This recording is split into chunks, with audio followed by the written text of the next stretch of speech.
อดีตจะหมดจดอนาคตจะสดใสต้องแก้ไขที่ปัจจุบันขอความนอบน้อมแด่พระรัตนตรัยอันมีพระพุทธพระธรรมพระสงฆ์เป็นสรณะที่พึ่งกราบแนบไต่ไหวสาถวายความเคารพมายังครูบาอาจารย์พระมหาเถรานุเถระท่านเจ้าคณะพระสังฆาธิการพระภิกษุสามเณรเจ้าจุโตจุองค์กุวัดวาอารามพร้อมตึงสำนักที่พักทรงโดยเจริญปอนมายังบรรดาปออกแม่ออกศรัทธาตันสาธุชนนักศีลนักบุญหมู่เฮาเจ้าขาดทั้งหลายปอหลวงแม่หลวงปอลุงแม่ป่าศรัทธาตายกตายิกาที่อยู่ตั้งบ้านตั้งจองเนาะบ่ายสามมาโดยพมานก็หมุนคืนมาฟังรายการสารธรรมยามบ่ายยามแลงซึ่งวันนี้รับผิดชอบดำเนินรายการโดยต้นตัวแห่งอาตมาภาพเก่ากระผมตุลุงนันชัยวัดนาคาเสโนวัดประธานดอยน้อยตำบลดอยหล่ออำเภอดอยหล่อจังหวัดเชียงใหม่ก็เมื่อว่ามาถึงวันจันทร์เนาะแต่วันจันทร์นี่ก็เป็นภาระหน้าที่ของตุลุงได้มาเข้ารายการมานางอู่นางจากัปออกศรัทธาที่อยู่กันตั้งบ้านตั้งจองนะก็ฟังกันไปเวลาบ่ายตอนแรกนี่ก็คุณฟังก็จะบ่ป้อนหลายสักเท่าใดมันแบบเหมือนเมื่อคืนเนาะเมื่อคืนนี่เปิ่นปวดสถานีหลายตีเมื่อเจ้ากำหนึ่งเมื่อเจ้าตอนเจ้าตีสามตีสี่ห้าโมงก็ดีตอนนั้นเปิ่นยังไปไหนตัวหรอ ก็ยังอยู่บ้านอยู่จองอยู่ทำภาระทุละแหมกินแหมวาเนาะก็ยังได้ฟังอยู่แต่ว่าทรงมาอีนี่เปิ่นไปการไปงานกันไปเยเวกทำการไผจะมาฟังตัวหันล่ำเลอ เพื่อก็ไปซอเบหาเงินพองให้น่ะเนาะศรัทธาญาติโยมทั้งหลายก็ในทำกลางที่บดมืดเหมือนกันเน้อศรัทธาฝ่าห้องตั้งเปดอยปุ่นดอยอินถนนกะลึง โอ้ถ้าจะตกก็ขอให้ตกดีตกงามเน้อจะไปให้มันมีบ่าเฮ็บ ขอให้ตกดีตกงามดับปิดฝุ่นดับหมอกควันมันเบาบางลงไปให้พองนี่นะเนาะไปหันที่ไหนวันนั้นขีบตังดอยเต่าก็ไงเปิ้นถ่ายมาคือพอนะโอ้ยอย่างเปิ้นผุยเขาตอกไม่ลงเขาเปิดเขาพรอันเป็นบ่เฮ็บนะกะกันอย่างอันเตก็บ่ขัดใดแล้วไปตกทะเลบ่มาที่มันมีก็ไม่ก็ตอกที่มีคุณบ่เนาะไปตกตั้งไก่บุ่นไปมาตั้งคุณ เทมันก็มันนั้นว่าบ่ได้มันจะมาหอมใดหอมบ่ฮู้เหมือนกับลมนี่นะมันมาปิ้นหอมเนี่ยลมนี่นะศรัทธาญาติโยมทั้งหลายก่อนอื่นนั้นก็ศรัทธาญาติโยมตักตายไปตั้งสถานีวิทยุไว้ก่อนเด้อวันนี้ก็ขอขอบคุณทางสถานีวิทยุคืนบุญต่างๆที่เปิ้นลิงก์สัญญาณรับรายการชงเวลาบ่าย3 โมงถึง5 โมงขอบคุณสถานีวิทยุคลื่นธรรมะของชุมชนวัดห้วยตองซัก FM 98.75 เมกะเฮิรตซ์เนอะและขอบคุณสถานีวิทยุคณะสงฆ์อำเภอฝางจังหวัดเชียงใหม่FM 100.25 เมกะเฮิรตซ์เนอร์ขอบคุณสถานีวิทยุคลื่นพระพุทธศาสนาการศึกษาและวัฒนธรรมวัดฝายหิน FM 104.50 เมกะเฮิรตซ์เนอร์ขอบคุณสถานีวิทยุมนต์เสียงธรรมวัดบุพารามอำเภอแม่แจ่ม FM 106.25 เมกะเฮิรตซ์นะขอบคุณสถานีวิทยุบ้านทุ่งเรดิโอFM 89.50 เมกะเฮิรตซ์อำเภอสันป่าตอง ขอบคุณสถานีวิทยุวิทยาลัยสงฆ์นครลำปางมจรลำปางวัดบุญญาวาสวิหาร FM 106.50 เมกะเฮิรตซ์เนอะอันนี้เป็นเจ้าของสถานีเนาะถึงไปในไปนอกเป็นลิงสัญญาณไปศรัทธาได้ฟังกันตั้งบ้านตั้งจองตั้งหอตั้งเฮินกันในวันนี้เนาะก็ฟังกันไปรถตู้รถจิบรถเก๋งแห่ก้องแห่กองกันขึ้นมาเปิ้นหาจะมาสู่มากาลวะหลวงปอพระครูสาธุกิจจันนันเนอ ในวันละโอกาสปีใหม่เนาะมีตึงเปิ้นใส่สุดปีใหม่โดยมีกล่องมีกองแห่กันขึ้นมารถตู้วันนี้เฮามาพบมาปะกันก็ตรงกับวันจันทร์วันจันทร์ทีมอย่างที่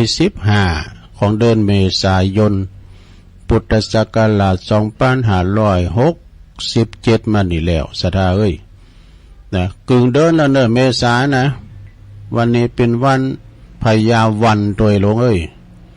วันแห่งพญาของวันต่างหลายพญานี่แปลว่าใหญ่ดูพญานกแขกเต่าพญากวางพญาราชสีดูเปิ้นยกเป็นเจ้าพญาเนาะฉะนั้นสดาญาโยมวันนี้เป็นวันพญาวันวันปีใหม่เมืองเฮานะตอนเมื่อเจ้ายาม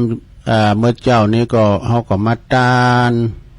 ของเจดีย์ใส่ตันตุงตันสังที่ในวัดในวาเฮาตันไม่กำโพไม่กำสาลีกะนะคุณนักคุณหลายปีนี่สถานรุ่นศาลาต้องเอาเก้าอี้มาเสริมตั้งนอกแถมหลายกูปี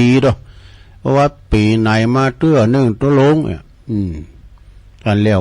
ยวงานไปก็ปีกไปทำการทำงานแต่ละของไผของมันปีหนึ่งก็มาพบมาปะกันให้เตือนหนึ่งเนาะสถาอันนั่นก็เป็นวัฒนธรรมประเพณีอันดีงามเนาะที่เฮาต่างหลายได้เข้าวัดเข้าวาทำบุญสุนทานทำบุญหนึ่งในวันขึ้นปีใหม่เมืองไทยเฮานะมาตานโก้ข่าวโกนน้ำเนี่ยลำเลงขึ้นบุญโฮงหลวงพ่อติ๊กเตี้ยอดีโกการดาโมโฮมันสูงขึ้นได้ก็เอาให้ตุลุงเนี่ยปันป้องเอวังของตุนก็ได้หลายกันอยู่เหมือนกันสามสี่คณะเหมือนกันนะก็ขึ้นโฮงมันได้มันสูงนะตุลุงก็นั่งกล่าวพระเจ้าหอมตาลทรายปีใหม่มาเนาะทรายนี่ก็จะได้เอาก่อเอาแปลงตีสำนักงานเจ้าคณะอำเภอดอยหลอตามปกติก็มี2ห้องมันป้อก็เรื่องขย้ายทั้ง2ห้องนี่กะเพื่อว่าตั้งตึงไปในไปนอกเปิ้นมาคารวะมาปรึกษาหารือหลวงพ่อก็จะได้ดูต่างตอนรับญาติโยมตัวอีกเนาะอันนี้ก็เป็นอย่างนี้เนาะมาพบมาปะกันวันนี้สดาญาติโยมวันพญาวันก็มีคติธรรมอยู่ปื้นก็ไม่นิ่มนะอดได้ทนได้เก่าใหม่นี่อยู่ปื้นหุมมาเนี่ยมันล่มเย็นนะมีปอจายคนหนึ่งในอยากจะหนีเงาตัวเก่า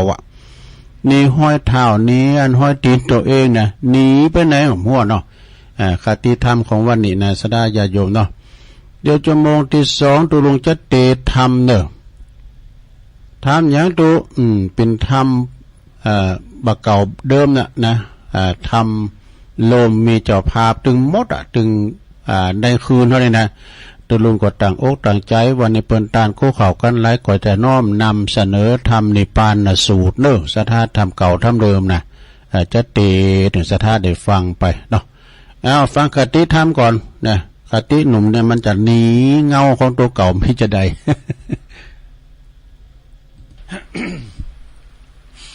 มีข้อความอยู่บทหนึ่งสดาญาติโยมทั้งหลายนะ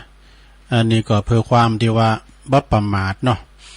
มีชายคนหนึ่งซึ่งเกิดมาแล้วก็เกิดล้ำคาญเงาของตัวเองแล้วก็รอยเท้ารอยตีนของตัวเองนะพอใจคนนี้ก็อยากจะหนีเงาตัวเองแล้วก็หนีรอยเท้ารอยตีนของตัวเองเขาก็เลยพยายามวิ่งหนีโหกแล่นไป เขาก็วิ่งตั้งแต่เจ้าจนถึงวิ่งไปก็เงาก็ยังติดตามไปอยู่รอยเท้าก็ยังติดตามไปตามเขาอยู่เช่นเดียวกัน เขาก็คิดว่ายังวิ่งจ้าไปคะยังวิ่งจ้าไปเร็วเพราะว่าก็เล็งฝีเท้าแถมโวยตะคือตัวลุงมันโวยก็มอกมาพวกตัวมันเต้นเนี่ย มอกมาโลนตัวมันตันเนี่ยนะตั้งแต่เจ้าจะลดบ่ายวะโอ้ยหกแต่หกว่าเงาก็ยังตามรอยเท้าก็ยังตามไปติดอยู่เนี่ยไกลแค่ไหนก็เงาก็ตัวไปแต่ไปเพราะวิ่งจนกระทั่งว่าเรียกว่าพยายามวิ่งหนีจนสุดขอบฟ้าดูหกแต่หกว่าแต่ในที่สุดเนี่ยศรัทธาญาติโยมทั้งหลายใจคุณนั้นก็หมดแห้งหมดสภาพแล้วก็ตายไปเหรอวะนานหนีตัวเก่าหนีห้อยหนีเงาขณะที่เงาแล้วก็รอยเท้าเขาก็ยังติดตามไปทุกนาทีสุดท้ายก็เลยอันไปเคิดกันก็มันก็เคิดกับเงามันติดตามเข้าไปตลอดเวลาเนาะแล้วเปิ้นก็มีข้อคิดว่าที่จริงเขาก็วิ่งเขาก็หาลู่ไม่ว่าที่เขาแลนไปนะหนีตัวเก่านี้ร้อยเท่านะมันต้องหนีไปไหนเพียงแต่ว่าเป็นนางอยู่ที่ปื้นเก้าไม้หุมเก้าไม้เพียงเท่าอีแล้วนะหอยเท้าแล้วก็เงานั้นก็จะหายไปเองนี่มันก็เป็นข้อคิดที่ดีมากเลยนะในข้อความเปิ้นว่ามันเป็นอุปมาของคุณที่อยากจะหนีตุกจะแลนจะหนีตุกคุณทั้งหลายเนี่ยศรัทธาญาติโยมทั้งหลายก็อยากจะหนีให้พ้นทุกข์ทั้งนั้นนะคุณทั้งโลกก็อยากจะหนีทุกข์แล้วก็ส่วนใหญ่นี่ก็ตีธรรมนั่นก็คือพยายามวิ่งเหมือนกันหมดพยายามวิ่งเหมือนกันพยายามแสวงหาแล้วก็พยายามหนีทุกข์โดยการแสวงหาความสุขแล้วก็ดิ้นรนไปหาสิ่งต่างๆมาครอบครองนะมาครอบครองอยากจะหนีความอยากจนอยากจะหนีความต่ำต้อยแล้วก็พยายามไปหาทรัพย์สินเงินทองแสวงหาชื่อเสียงเกียรติยศดิ้นรนเพื่อให้ได้มา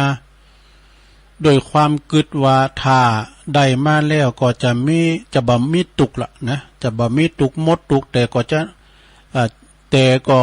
ตุกก็ยังตามเข้าไปอยู่เนี่ยมันไปหนีไปได้ที่ไหนเนาะศรัทธาญาติโยมยิงบ่เดียวเนี่ย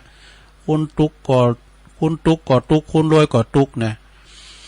บ่ว่าจะเป็นคุณรวยหรือว่าคุณที่มีชื่อเสียงคุณที่มีอำนาจวาสนาบารมีคุณความตุกมันก็บ่เคยหายไปนะเป็นเงาติดตามตนโตเฮาไปเงาและก็รอยเท้านี้ก็คือเปรียบเหมือนความตุกที่คุณพยายามหนีแต่หนีไปไหนก็การวิ่งหนีนั่นก็คือการดิ้นรนนั่นเองนะการเฮาแล่นหนีก็การดิ้นรนคือแสวงหาสิ่งที่คิดว่ามันจะเป็นความสุขคิดว่ามันต้องไปครอบครองนะมันต้องไปครอบครองหือนักครอบครองความสุขหือนักมันก็จึงจะบัตตุกเงินทองทรัพย์สินสมบัติบริษัทก็ดีบริวารก็ดีอำนาจชื่อเสียงเกียรติยศฐานะตำแหน่งแม้ว่าจะได้มันมาได้100 ล้านพันล้าน เงินคำกำแก้วก็ยังตุกอยู่เนี่ยตุกก็บัดนี้หายไปไหนความตุกอันนี้ก็คือตุกว่ายังบ่รวยยังบ่ป้อเตอยังรวยบ่ป้อเตอเนี่ยมันมีวันปอดูเมืองปอของคุณเนี่ยมาดึมไข่มีนะจะสถาได้ เมืองปอเนี่ยมันไข่มีแต่ว่ามีเงินแสนก็ว่าได้น้อยอยู่ก็มีเงินล้านก็ค่าได้แถมหน่อยนึงอย่างได้ทำหมดว่า อาจจะเป็นเพราะว่าคนอื่นเขารวยกว่าเฮาจ้ะนี่มันรวยกว่าเฮานี่คือแข่งชิงดีชิงเด่นกันแข่งขันแข่งมีกันนะหรือจะเป็นเพราะว่ามันยังบ่มีความสุขก็มี ยังมีความทุกข์อยู่มันก็เลยมันก็จะบรรทุกใดอย่างได้ก็ในเมื่อว่าทรัพย์สมบัติหนักๆก็ต้องคอยโหงแหนต้องคอยรักษาโกโจรจะมาป่นเปิ้นจะมาลักขโมยอันนี้ก็เป็นทุกข์ทั้งหมด เพราะว่าเมื่อค่ำยามคืนก็ต้องระแวดระวังโกเขาจะมาลูมาจริงมาแยงเอาไอ้น่ะเมืองปอเฮามันมีหรอเนาะศรัทธาทั้งหลายก็ลงพอหรอกคุณเฮานี่มันตุกอย่างใดนะจะเกิดกับความโลภเข้ามาครอบงำวันนั้นได้แนวว่าก็เฮาได้ยินข่าวเนาะแม่อุ้ยวัยเกษียณอายุ70-80ปีแล้วก็ดูก็ยังเห็นเพิ่นมาจุหลอกเอาชะตังเนี่ยถอนชะตังออก21ล้านก็ดูก็ลูกเต่าเหล่าล้านเลี้ยงย่ำผอมก้อยเบิ่นบอกเนาะโอ้ไปถอนเงินมิจฉาชีพกับหมู่เนาะ21ล้านเต็มจะถอนคำเดียวนะถอนบ่อยไป2ล้าน3ล้านนี่กะฟังข่าวนะเนี่ยก็พร้อมหยังเพราะว่าคุณเฒ่าเปิ้นฮู้หยังน่ะเปิ้นสลืมสลือเนาะก็เลยว่าลูกหลานต้องพอก้อยดูแลพองนะอันนี้คอนมีเฮ็ดเนอะลูกหลานก็ต้องพอต้วยกะแล้วก็สิ่งที่ครูบาอาจารย์เปิ้นบอกว่าเปิ้นบอกว่ามันก็ต้องดิ้นรนขนขวายแสวงหาหยังต่างๆเพื่อจะหนีทุกข์เพียงแค่ว่าเฮานั่งนิ่งๆนั่งนิ่มๆนะลุงนะนั่งพักผ่อนอยู่ใต้ร่มไม้ใต้ห่มไม้ไม้เฟยนะเฮาอยู่ห่มก็ไม้มันเย็นนะลุงเย็นอกเย็นใจห้อยเท้าและก็เงาเฮาน่ะก็จะหายไปเองต้นไม้ในที่นี้ก็คือหมายถึงธรรมะก็ได้เนาะศรัทธาเนาะนั่งนิ่มๆอยู่ปื้นก็ไม้ก้อนไม้นี่ก็เปิ้นเปรียบเหมือนธรรมะเมื่อคุณเฮาเลิกดิ้นรนตะเกียกตะกาย เลิกตะเกียกตะกายแต่ก็หันมาภายใต้ร่มเงาแห่งธรรมะนี่ความสุขก็จะเกิดขึ้นทันทีนี่ลองมาฟังบ่ดอมันเป็นธรรมะนะลมเงานั้นอาจจะเจาะจงให้แคบลงไปแถมก็คือได้แก่สติแล้วก็ปัญญานี่สติกับปัญญาเนี่ยศรัทธาญาติโยมทั้งหลายคุณเฮานี่ ถ้าหากว่ามีสติปิ้นเคิงรักษาใจมีปัญญาเปรียบเหมือนแสงสว่างสาดส่องมันก็เป็นสุขได้นะก็เป็นสุขที่เกิดจากนี่เนอะเกิดจากความสงบเนอะศรัทธานิ่งอยู่เนี่ยนะศรัทธานิ่งอยู่ไปหกไปแลนก็คือตะเกียกตะกายเนาะความนิ่งนั้นก็คือความนิ่งในที่นี้ก็โดยที่เฮาบ่วิ่งบัตตะเกียกตะกายมันเป็นสภาวะจิตใจนิ่งใจที่บ่ดิ้นรนนะใจที่บ่ดิ้นรนความทุกข์คุณเฮานั้นบ่ได้เกิดจากหยังนะบ่ได้เกิดจากหยังมันเกิดจากจิตจากใจเฮาดิ้นรนจิตตะเกียกตะกายนั่นเองนะจบลงไปศรัทธาอันนี้ก็คือเป็นข้อคิดที่นำมาเสนอกับศรัทธาญาติโยมทั้งหลายจะไปฮกจะไปแลนจะไปหันเปิ่นโรยก็ไข่โรยเหมือนเปิ่นนี่นะเปิ่นว่าหันจ้างขี่ก็จะไปขี่ตัวช่างเนาะอันนี้ความตัณหาหนีโต๊ะเก่าคืนนี้ร้อยเท่าหนีเงาของตัวเองมันหนีไปไม่พ้นหรอกเอามาอยู่ห่มใหม่เนาะอยู่ห่มลมพระโพธิสมภารลมภายใต้ลมเงาของธรรมะมีสติมีปัญญาเนาะพระไพศาลสาวิโรนะนี่เปิ้นว่าที่มาสุขได้เมื่อใจหยุดดิ้นนี่ก็ขอบคุณเด้อแม่ทองคำพรหมมินจากอินเตอร์คินแม่แตงนะแล้วก็มีแถมบทความหนึ่งศรัทธาญาติโยมที่เฮาทั้งหลายเนี่ยได้ฟังกันไปแล้วก็เดี๋ยวก็จะมีนิทานแถมหน่อยนี่นะศรัทธาตุลุงก็เกมทำมาเหมือนกันนะทำอย่างตุลุงมีทำกล่อมมาเหมือนกันเนี่ยนะทำของท่านอาจารย์สมเพชรตุปีสมเพชรนี่เปิ้นได้เอาทำมาหืดตุลุงมันเป็นทำกล่อมแล้วก็จื้อทำเรื่อง พกเกี่ยวมีแสงอย่างเนี้ยนะถ้าชั่วโมงที่2จะตีดให้ฟังเด้อก็มีเจ้าภาพอยู่นะบทความของแม่สุปรีนี่ก็เน็ตเหมือนกันเด้อทำบุญถึงทำไมถึงต้องทำบุญโอ้บุญเนี่ยศรัทธาญาติโยมไผคุณใดก็ใครใดแต่มันทำยากหน่อยนะทำบาปนี่กำเดียวก็ได้เนาะเหมือนกับกำอู่กำจ๋าเนี่ยศรัทธาอู่หือเปิ้นหักอยากหนักจักหวังอู่หือเปิ้นจังกำเดียวก็ได้เนี่ยอู่หือเปิ้นหักแนวหือเปิ้นไว้วางใจไว้เนื้อเจอใจในอยากแต่เนื้อศรัทธาเนาะต้องยกแม่น้ำตั้งหาก้าอยากการทำบุญก็เหมือนกันนะทำไมถึงต้องทำบุญคือว่าหนึ่งเพราะบุญเป็นพลังงานที่มีพลังดึงดูดความเจริญมาสู่ชีวิตเฮาเนี่ยโอ้นาบุญคิงเนอบ่เฮ้ยเนี่ยคิงไปโดยเขาคิงก่อมเจ็บปิ้นนี่นะมื้อแล้วนี่ได้ยินที่ไหนเนี่ยไผว่าเนี่ยปโตเพิ่นจะไปที่ไหนกันหุมอนนานว่าโฮกมาแลนมาไหนก่อมเต้นบ่ซักกำเปิ้นไปให้ก่อนปุถ3เดือนนี่ผลสุดท้ายนี่เปิ้นไปอุบัติเหตุปุถโตเป็นบุญฮะก็กึดถึงบุญเลยทันทีนะข้อ2เด้อโยมเด้อข้อ2นี่ก็บุญเป็นต้นเหตุแห่งความสุขและก็ความสำเร็จในชีวิตนี่โอ้บุญคิงเนี่ยบ่เฮ้ยคิงเกิดมาคิงได้ทำได้เห็นศึกษาจนได้เป็นใหญ่เป็นโตเป็นเจ้าคุณในเจ้าคุณมูลนายเป็นเจ้าคุณนายคุณนี่นะปิ้นตำรวจปิ้นทหารปิ้นพอปิ้นอย่างต่างๆกับบุญเขียนบอกเฮ้ยพ่อแม่คิงมีเงินเห็นเนาะบางพองพ่อแม่คุณดำคุณรวยส่งลูกถึงฝั่งสักคำเนี่ยลูกหมอฐานนี่ก็มีนะ3ข้อที่3เสบียงบุญใช้ได้ทั้งในภพนี้แล้วก็ทุกภพทุกชาตินะ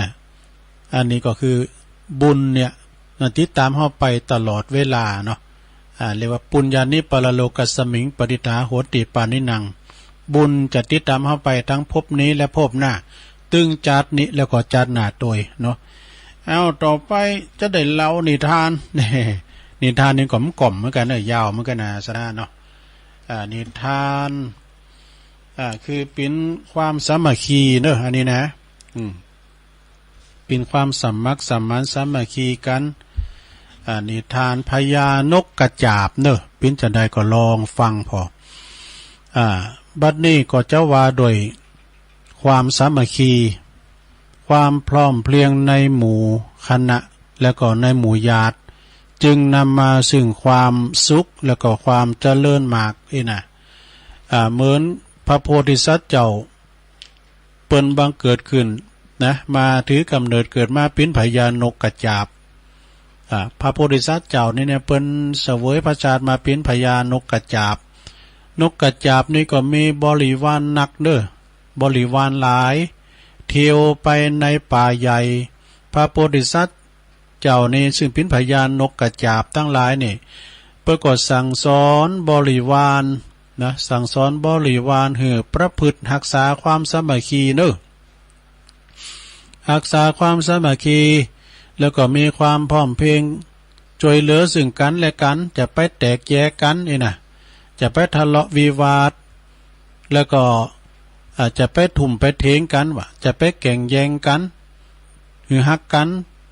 แป้งกันเนอะโดยเหตุต่างๆอย่างต่างๆนะคืออยู่กันอย่างชั้นปีชั้นนอกนะอยู่กันก็ฮักกันแป้งกัน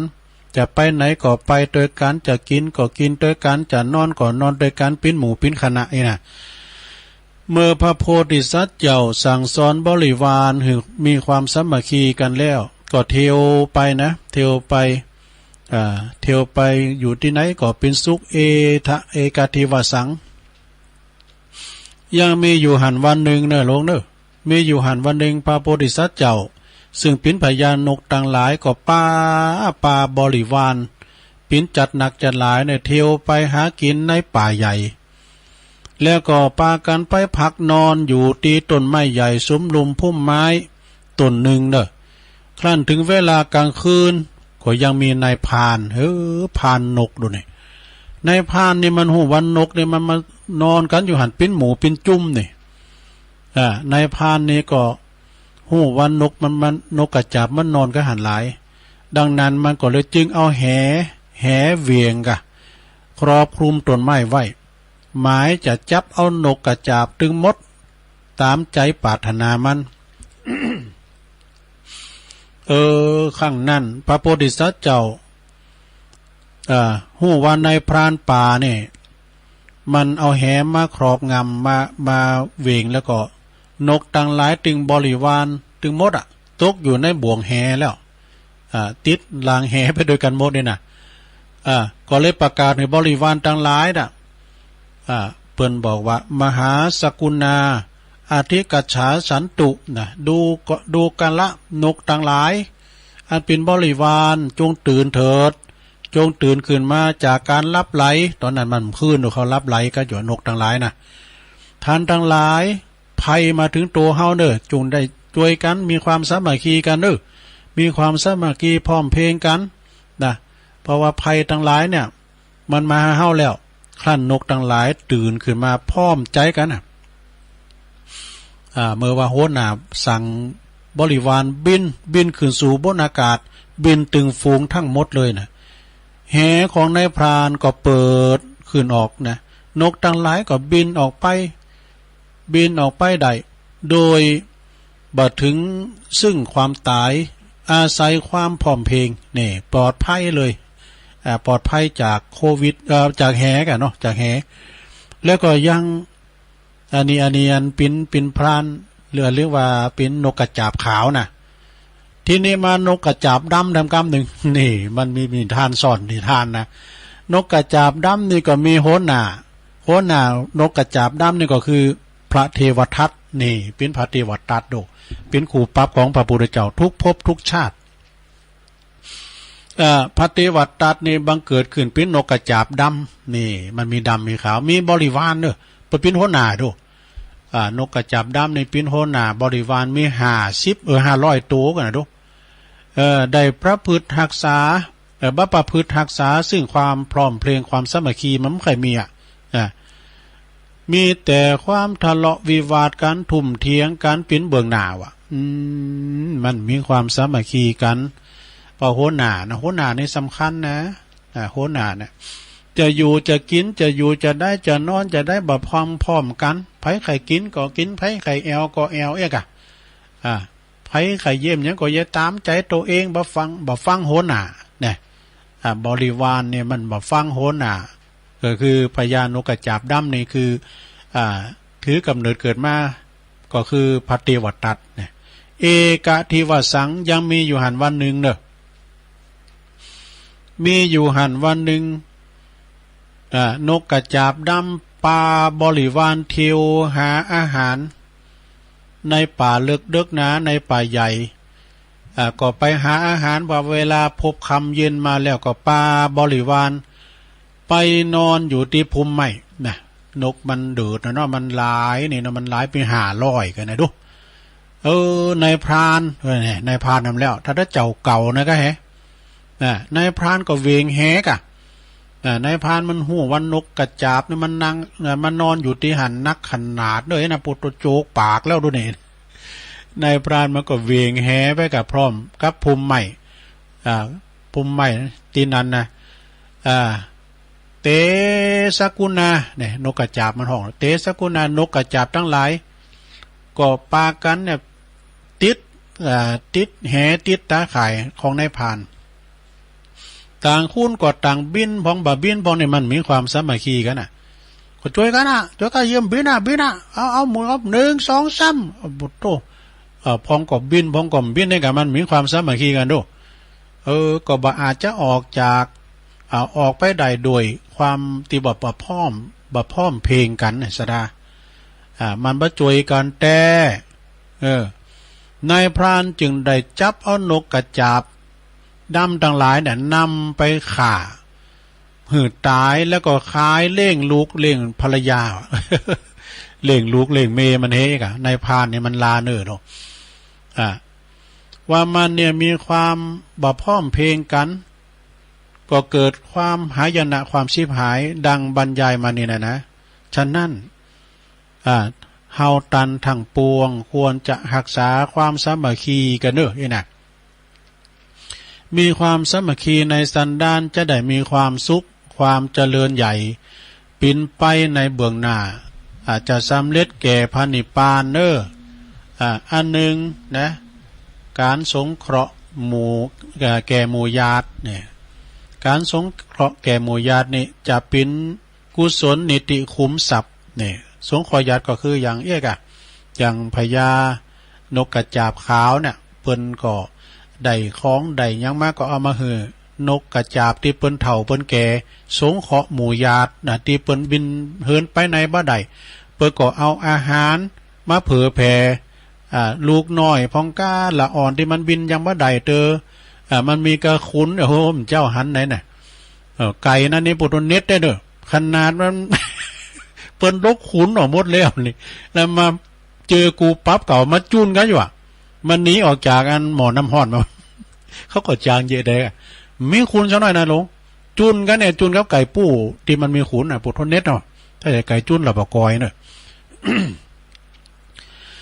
ทรัพย์คือกองบุญติอุดหนุนเนอะคือสัตว์ทั้งหลายเนอะสดานะ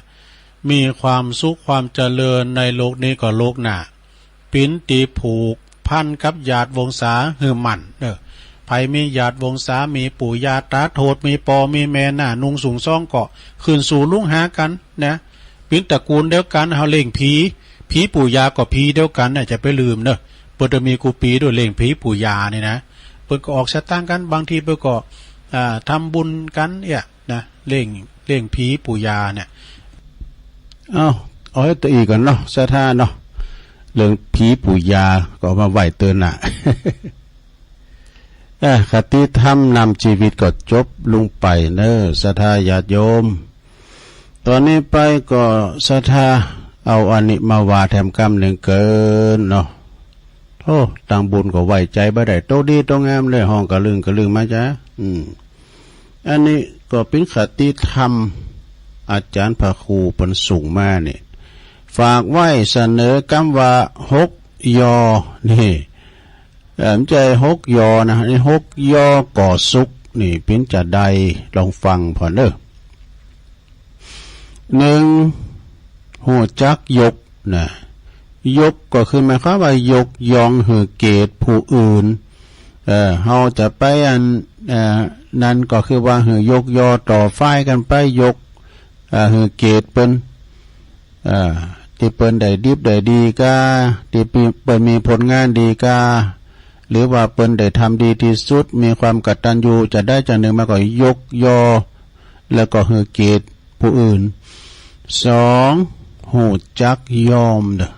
ยอมในที่นี้ก็คือหมายความว่าบ่มงหวังเอาชนะขะคานโดยบ่คำหนึ่งถึงกฎกติกานี่เอาของหูจักยอมเปิ้นพองนะยอมเปิ้นพอง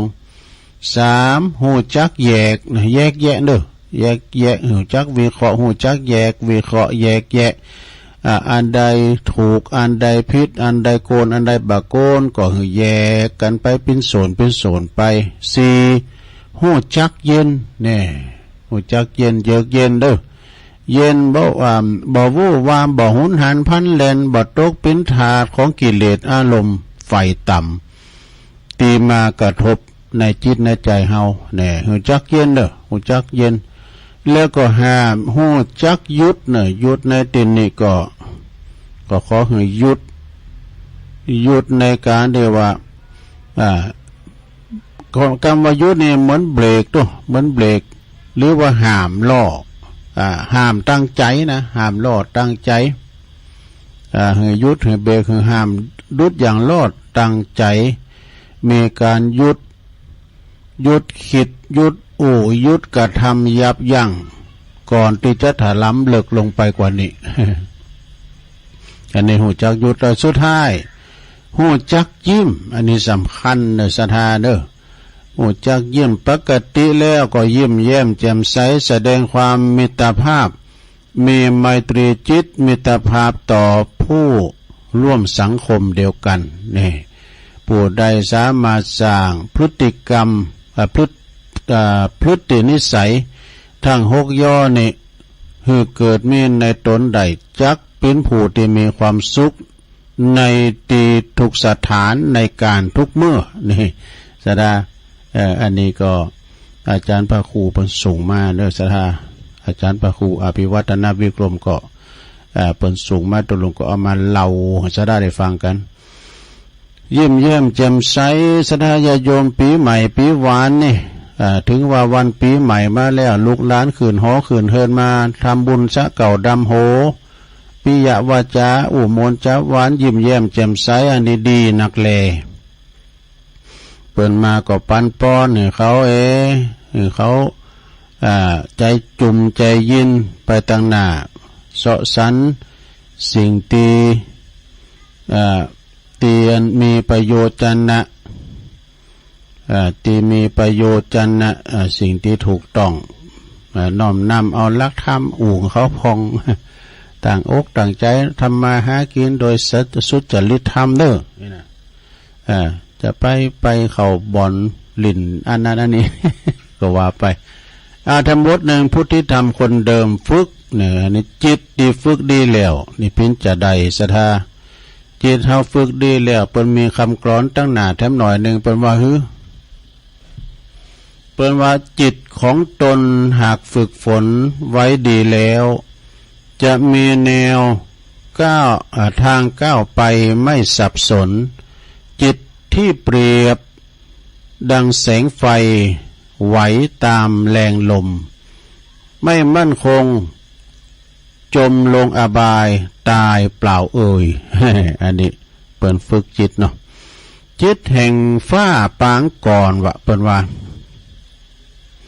จิตแห่งฟ้าปางก่อนนี่เป็นสภาวะติประภัสสรเด้อ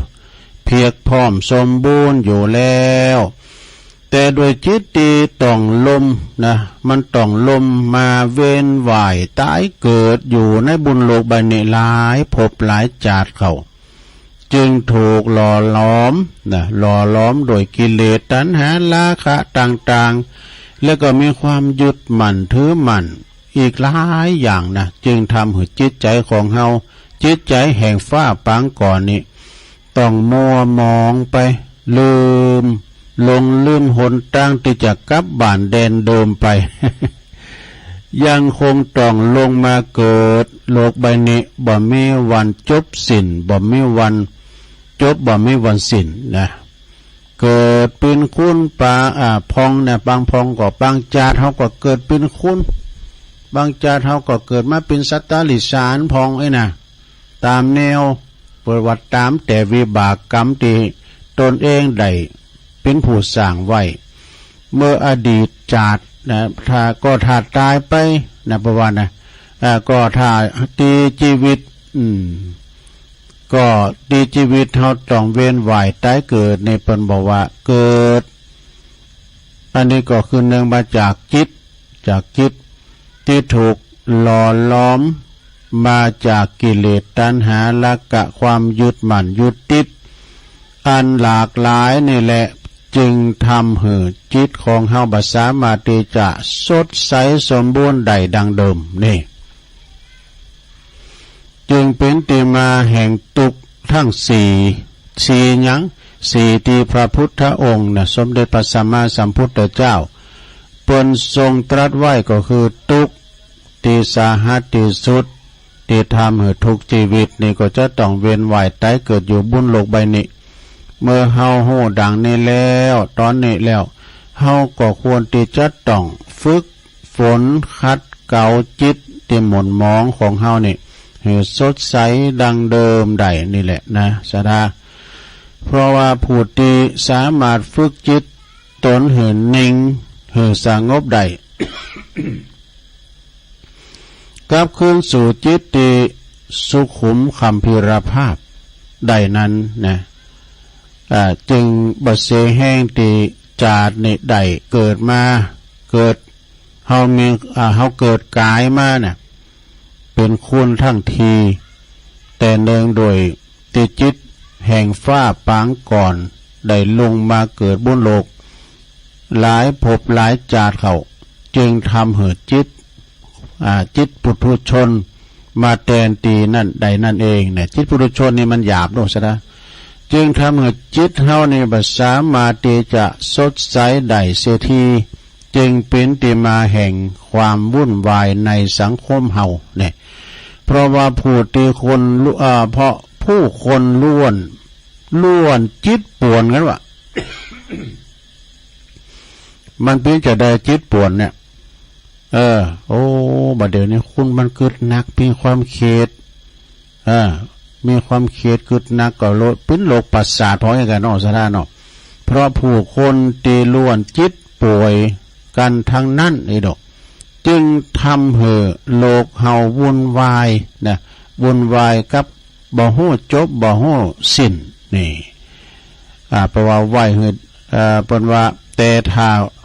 ไผหมั่นฝึกฝนจิตของตนให้ดีแล้วบ่อ่อนไหวไปตามกระแสแห่งความโลภความโกรธความหลงก็เปรียบเสมือนแสงแห่งเตียงตีถูกที่อยู่ท่ามกลางแสงลมอยู่ท่ามกลางแรงลมแต่จิตสามารถที่จะสงบนิ่งได้ก็คือสามารถที่จะควบคุมกระแสแห่งจิตปุถุชนได้นั่นเองแต่เมื่อจิตนั้นของเฮาสามารถฝึกจนเข้าขั้นสุขุมคัมภีรภาพได้แล้วสิ่งที่ดีๆก็จะเข้ามาจะผ่านเข้ามาในชีวิตของเฮานั่นได้นั่นเองนะแล้วสักวันหนึ่งเฮาก็จะสามารถที่จะหลุดพ้นจากการเวียนว่ายตายเกิดในที่สุดนั่นเองแน่จบไปสดายโยม จิตที่ฝึกดีแล้วเนาะมันมีแถมท้ายแถมหน่อยนึงอันนี้เป็นอย่างอันนี้เป็นคำก่อนว่าจิตสงบจะสยบความเคลื่อนไหวนี่ต้องฝึกฝนจนนิ่งได้ไม่สับสนจะสามารถมานำพาชีวิตตนเพียงแค่ไม่ยอมจำนนบนหนทางนี่จิตสว่างทำให้ผ่านทุกปัญหาไม่ได้มองเห็นด้วยตาเรื่องความสว่างมองด้วยใจไร้ข้อแม้แค่ปล่อยวางปล่อยวางในโลกเด้อเป็นเหมือนการสร้างจุดเปลี่ยนไม่เบียดเบียนตนนี่เขาทานเด้อความก้อนนี่นะ หากจิตตนไม่มีมนหากจิตตนไม่มืดมนทางหนทางนี้แสงสว่างนี้ส่องจิตได้ไม่สับสนสว่างกว่าแสงอื่นใดในสากลนำพาตนบรรลุได้ไม่บัดนาวบัดนาวนี่เป็นยังไงบัดนาวเนี่ยนาวนะครับจ๊ะกะบัดนาวในบัดนาวบัดเดียวกันเนี่ยกันเนาะทั้งหน่อยนี่ทั้งตอนหนึ่งหากจะกล่าวถึงจิตสงบก็หมดทุกข์จนที่สุดดุจเดินบนทางสีขาวดังเปลวไฟไม่กวัดแกว่งเป็นแนวทางวางถูกที่ก็มีหวังดังนี้แลเพราะความสุขความเจริญจะมีแก่ท่านทุกหลายทุกท่านเถิดเพื่อเขียนนี่นะสาธุคติธรรมในเราเนอะของพุทธิธรรมคนเดิมเราก่อนไปก่อนเปิดมาพิษเถอะกันจะน่าก็ขอขอบคุณเนอะศรัทธาสาธุชนญาติโยมทั้งหลายได้ฟังกันไปตีได้เอามานำเสนอให้ศรัทธาได้ฟังในคติธรรมคำสอนขององค์พระสัมมาสัมพุทธเจ้าให้ศรัทธาได้ฟังกันนะมีแถมบทแถมตอนหนึ่งนี่ศรัทธาแต่เจ้านี้คณะสงฆ์เป็นมาดูเป็นมาสูมากาลวะเนาะหลวงป่อคณะสงฆ์ตำบลยางครามโดยเมตตาบารมีธรรมอาจารย์พระครูสถาพรพัฒนาลังสีมากันกูวัดก้าหันวัดสีแดนเมืองก่อมาวัดหอยดินจีหลายวัดหลายว่าลดวัดนะหูจักหรอตึงคณะตำบุญนะกันเนาะตำบลยางครามนี่ตุเจ้าเพิ่นตั้งแต่เจ้าคณะตำบลไปก่อนหนุ่มอยู่ พระลูกวัดก่อนหนุ่มที่จะมีอายุแล้วเป็นก่อครูบาวังเนาะ ครูบาวังเนี่ยอยู่ใหม่เชตวันเนี่ย90 ปลายแล้วนะสระ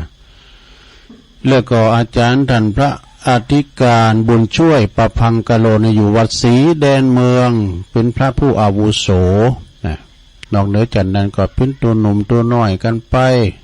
พระครูวิพัฒน์บุญญาสารตุปีจิรเดช เป็นสามัคคีกันดีเฮา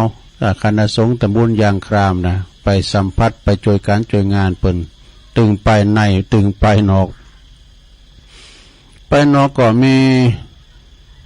ตั้งชมรมกำนันผู้ใหญ่บ้านก็ว่าจะเป็นท่านกำนันเย็นแสงตาล่าก็เนาะกำนันตำบลยางครามเนี่ยนะแล้วก็พร้อมโดยตั้งสทท่านนายกถนอมกำใจนายกเทศบาลตำบลยางครามเนี่ยผู้สูงอายุแถมโทษเปิ่นปินกันมากันจะไหลล้ำละมั่มพร้อมหมดแล้วนะต่างคู่ต่างมาฉันเตอก็ลงไปแล้วก็มาแถมด้วยนะวัดนั้นได้มาฉันเตอเปิดก็ไปกันหลายตีเนาะสถานอันนี้เป็นวัฒนธรรมเตรียมมาสู่มากาลวะหลวงปอปุบปินเจ้าคณะปุบปกครองอำเภอดอยหล่อแล้วอ่อนน้อยก็บอกโหสังเน้นน้อยเนี่ยดูเปิดตัวหล่นจวนไปหดน้ำเพิ่นว่า เน้นน้อยว่านี่เพิ่นปล่อยรู้พระอาจารย์เพิ่นเป็นเพิ่นปล่อยนะก็ว่าละอ่อนมันนี่มาโดดกันแล้วปิ้นว่าเขาหดน้ำปีใหม่กันหดน้ำปีใหม่เอาปล่อยคนอื่นในก้ามมาคายเขตว่ามันฮอดก็เลยปล่อยเขาโหมาทำคณะแล้วดูแห่กองมานี่ อันนี้ถึงวันหาโมนกันได้การหมดเทศกาลก็ดักอะเด้อขึ้นมาเลยดูมีแถวรถ2 แถวสีแดงอันนี้คณะตั้งใดมาหัวกันเด้อมากันเป็นคณะปีนี้พระเดชพระคุณท่านเจ้าคุณเจ้าคณะจังหวัดนะพระเทพมังคลาจารย์หลวงพ่อเปิ้นวันนั้นเปิ้นมาที่วัดกลปอัมพวันมาในงานประเพณีสืบชะตาประจำปีเนาะเปิ้นมาลมสืบชะตาด้วยทีนี้เปิ้นจะมาจัดสะเก่าดำโหเปิ้นตีวัดตีสำนักงานพุทธมณฑลในวันที่20นี่วันที่20 เมษายนนี่คณะสงฆ์ไก่หิมเปิ้นก็จะมากันหลายแล้วก็เปิ้นก็จะมา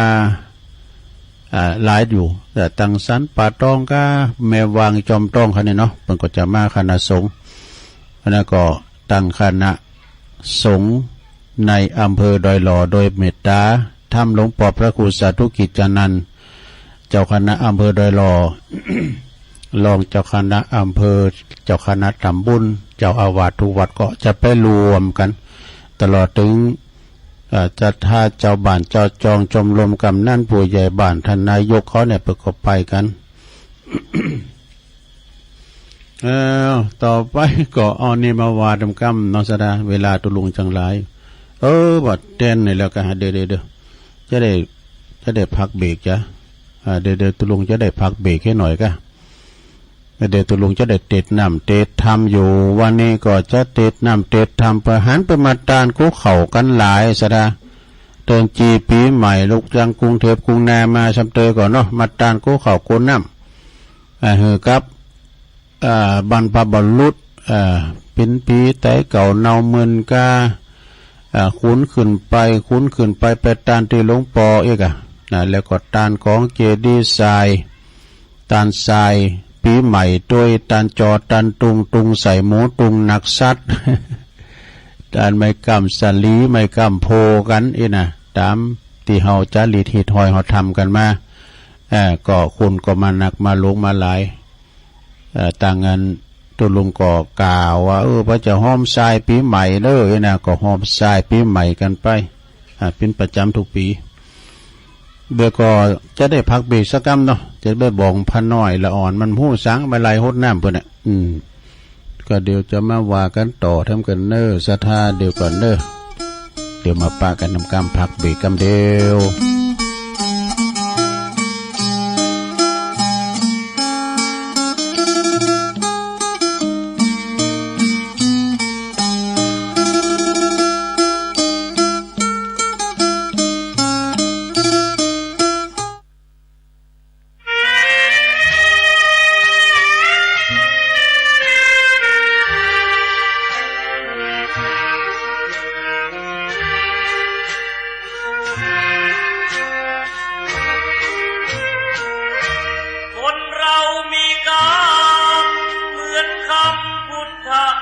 สิทธิ์ว่าเกิดมาใช้นี้ชีวิตลิขิตไปตามบาปกรรมสร้างมาเกิดมาเป็นคนบางดีบางจนเป็นธรรมดาเหมือนเป็นสัญญาโลกเรานี้นาเปรียบโรงละครเกิดมาทุกคนไม่พ้นที่เชิงตะกอนเหลือตัวล่อนจ้อนที่หลับที่นอนเหมือนกันคือโลกคนเรามีกรรมต้องทำกุศลไว้บ้างเพื่อแบ่งเบาหนี้บาปตามล้างคิดสร้างแต่บุญเป็นทุนเชื่อมโยง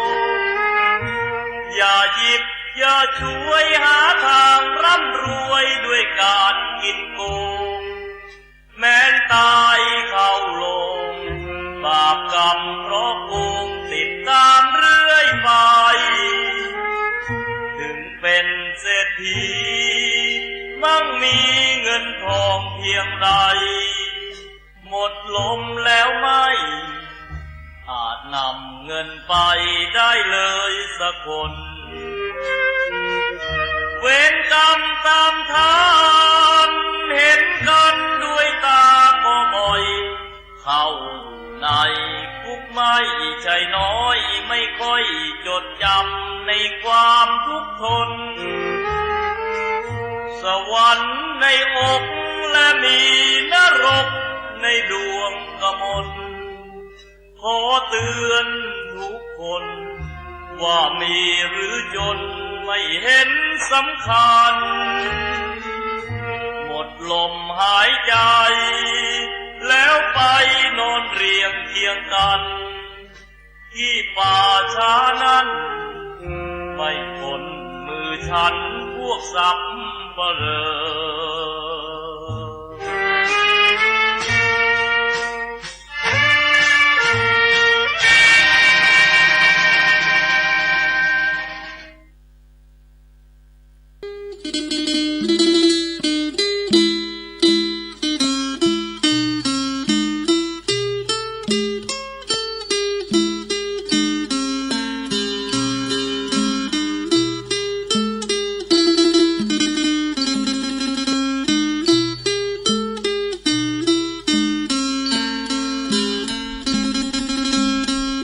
เอาแล้วศรัทธาญาติโยมทั้งหลายตัวลุงก็พักเบรกจิบน้ำจุ่มคอ มาอู่กันต่อชั่วโมงที่สองเด้อขณะนี้ท่านทั้งหลายก็กำลังรับฟังรายการสารธรรมยามแลงยามบ่ายซึ่งก็ดำเนินรายการโดยตนตัวแห่งตัวลุงยอง มาพบมาปะกันในวันจันทร์เนาะวันจันทร์ก็เป็นภาระหน้าที่ของตัวลุงก็จะสลับซับเปลี่ยนกันไปศรัทธาญาติโยมทั้งหลายมีหลายก็หลายตนที่จะมานางอู่นางจ้าในยามของยามแลงตั้งแต่วันจันทร์ถึงวันศุกร์เนาะแต่วันเสาร์วันอาทิตย์นี่ก็เป็นรายการอื่นต่อไปตัวลุงก็ได้รับมอบหมายจากอาจารย์ท่านพระครูอภิวัฒนวิกรมรองเจ้าคณะอำเภอดอยหล่อประธานในการเรียกว่าพอคืนสีขาวเนาะประธานคืนสีขาวมอบหมายถวายเวลาให้กับตัวลุงได้ออกวันจันทร์แล้วก็วันการพุธพระศุกร์เสาร์ก็มีกันไปเนาะก็ฟังกันไปศรัทธาญาติโยมทั้งหลายตอนบ่ายวันนี้พอฮ้อนสักต่อใดเฮาเพราะว่าหยังเพราะว่ามันเป็นฝ่าเป็นเมฆเนาะเจ้าก็ฟ้าห้องมากำเอากำเตอมันเอาหาอึงหาเขาไว้กำนะ น้ำไหลไฟดับไว้กำนะเนาะเอามันถมดอยหน่อยกำดีจ้ะเพราะว่าโตก็โตดีโตงามนะเนาะศรัทธาญาติโยมทั้งหลายการมันมีฝุ่นมีบ่อเฮ็บแล้วน้ำไข่ตาเนื้ออันน่ะโตไปหันสถานที่อื่นที่เป็นส่งคลิปส่งไล่มาพอนะไม่ฮักลักกูดอันนี้ก็มันไข่ใดมันเก่าอะนะ ก็ไปตั้งอื่นตั้งไก่ปูนไปตั้งมีบ้านจองหอเฮินคูนบุญน้ำฝนนี่มันเย็นนะศรัทธาญาติโยมทั้งหลายเย็นหยันเตาเย็นฝนมันมี3เย็นเนาะเย็นญาติเย็นใจเย็นฝนนี่เย็นฝนนี่เป็นว่าเนี้ยก็ตามเด้อเอาน้ำไปโหมันก็มอขย่าอยู่ได้เป็นต้นไม้ต้นตอกก็มอนโหดบ่มันตายเนี่ยไอ้น่ะขย่าอยู่ได้แต่ถ้าหากว่าฝนตกลงมาเนี่ยนะศรัทธาตกหาอึ่งเขาอย่างตรุงวานน่ะสักวัน2วันในโปรดตัวเบยาเด้อมันจะหามดิ้นออกมานะเบยาก็เนี่ยอาหารการกินก็มาทางอากาศเพราะว่าอาหารมาจากเมืองฝ่านี่นะเนาะพักไม่ใส่เคยก็ปรุงกันมาอย่างไงอันนี้เย็นฝนนี่มันตกมันโทหรอนะอย่างหดน้ำเนี่ยมันหดน้ำอย่างหดน้ำลำไยก็มันก็จุ่มกับตีก้อมลำไยที่อื่นมันจะจุ่มเนี่ยแต่ฝนตกเนี่ยมันโทไปเนี่ยเย็นฝนเย็นญาตินี่ก็ญาติพี่น้องเขาคืนสู่ลุงหากันเนอะจะไปลืมเนาะมดจินเก่าก็เหลือจินกลางจินปลายไปจะไปลืมกันลูกเต่าเหล่าล้านเล่นนะพออุ้ยแม่หมอนเฮามีเฮาก็ไปสะเก่าดำโหไปสู่มากาลาวะเนี่ยเป็นว่าเย็นญาตินี่ก็คือคืนสู่ลุงหากันบัลละบัลลืมกันเนี่ยเนาะแล้วก็เย็นใจก็ใจเย็นหน้านี้หน้าห้อนบางทีนี่ก็ใจมันจะห้อนไปตามอากาศนะอากาศห้อนแต่ใจจุ่มเย็นกันเนาะใจจุ่มใจเย็นกันอันนี้เย็น3อย่างเย็นฝนเย็นญาติเย็นใจแล้วก็ลุ่มหายใจทำกรรมเด้อศรัทธานี่อันนี้ก็อาจารย์พระครูเพิ่นส่งมาเด้อเย็นอารมณ์เป็นว่าลมหายใจคือสมบัติที่มีกาที่สุดเนอะนะเพราะว่าอากาศก็เป็นบุญนะเนี่ยอย่างปีนั้นปุ้ยก็ฮะตั้งพวกน่ะว่าใครลืมจื้ออะไรปีนั้นโทรบอกนี่ปีนั้นเนี่ยก็ปีนั้นปุ้ยก็อยู่สันปะตองลมก็เป็นอากาศก็เป็นบุญนะทุกลุงนะก็แต่กันเนาะลมหายใจพระอาจารย์วรรณชัยบอกว่าจะไปลืมลมหายใจด้วยนะจะไปหายใจขว้างอย่างเดียวพอลมหายใจด้วยนะลมหายใจก็เป็นบุญนะลมหายใจคือสมบัติที่มีกาที่สุดนะสุขภาพคือลาภที่ประเสริฐที่สุดนี่สุขภาพร่างกายเขาเนี่ยนะศรัทธาญาติโยมไผจะมาว่าคือสุขภาพดีแล้วนี่โธ่มันสบายมีสตังค์มีเงินก็ยังสบายอยู่นะแต่ถ้าว่าสุขภาพเขาบัดดีเนาะศรัทธา3 วันดี4 วันไข่มีเงินมีคำก็ถึงมันไข่สมบูรณ์อ่ะคะแนนว่าเขามีสุขภาพกายสุขภาพใจดีนะโตประเสริฐสุดมีร่างกายเข้มแข็งแข็งแรงบ่มีโรคภัยไข้เจ็บอย่ามาเบียดเบียนอัมพาตอย่างสักอย่างเนี่ยแปลว่าอโรคยาปรมาลาภาความที่เฮามีโรคภัยไข้เจ็บมาเบียดเบียนก็เป็นลาภอันประเสริฐสูงสุดเนาะแล้วก็ปัญญาคือแสงสว่างที่เลิศที่สุดนะปัญญาโลกัสสมิงปัจโชโตปัญญาคือแสงสว่างในโลก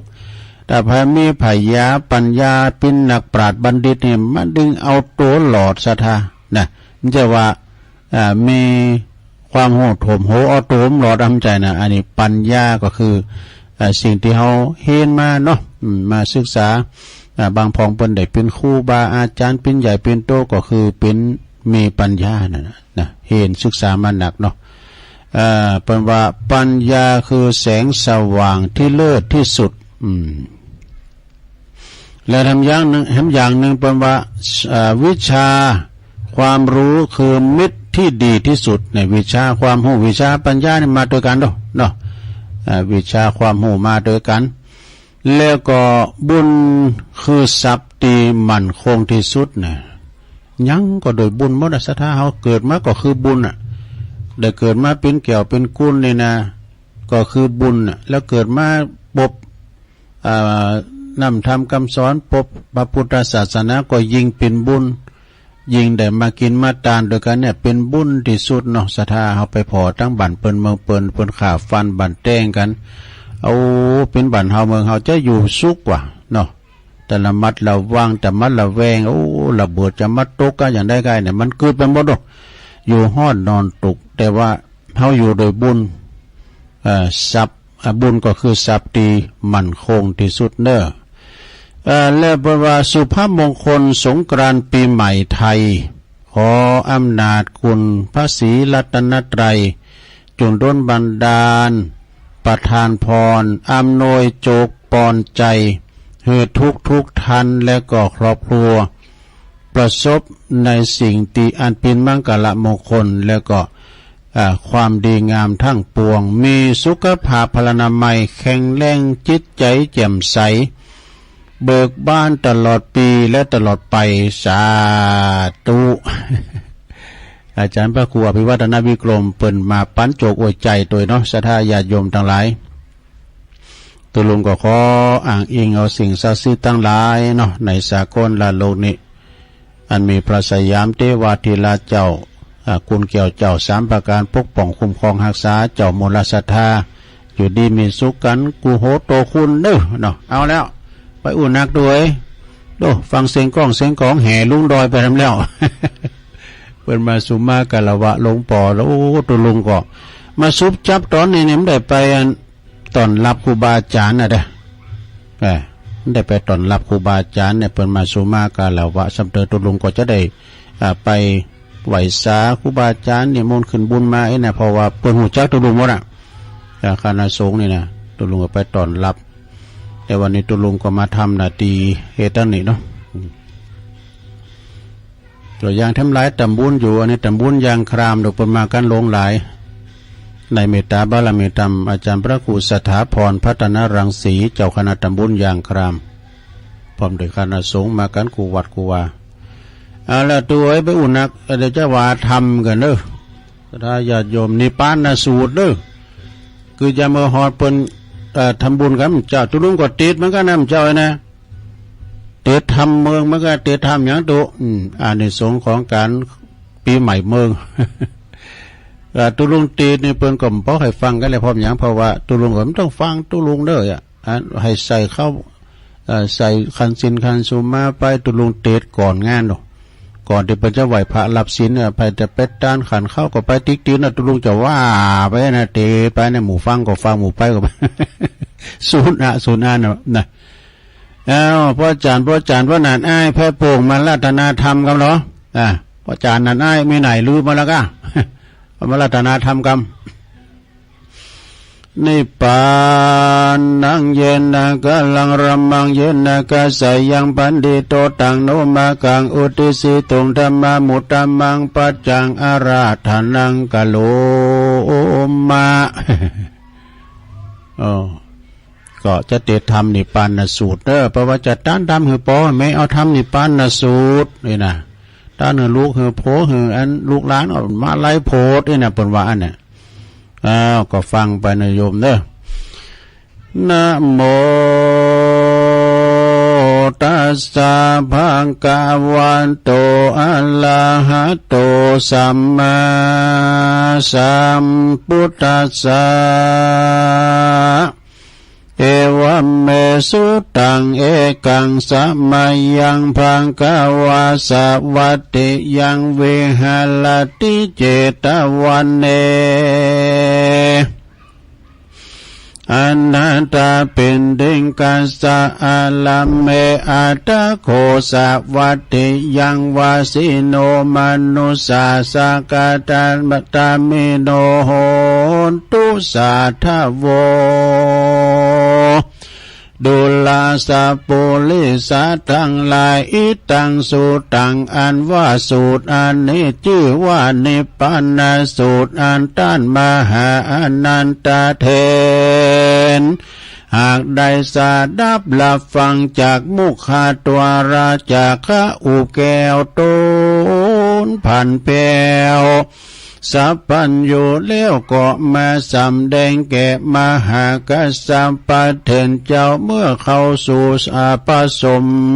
ปสุมมาสังกายนาธรรมวันนั้นว่าดังนี้พันเตข้าแก่มหาอนันต์ข้าแก่มหากัสสปะเถนเจ้าอันว่าพระเจ้าเงาโพธิญาณเมื่อยังทรมานอยู่ในป่าเจตวันโพธบรรณสัสสีหมู่ในที่อยู่ท่ามกลางสงฆ์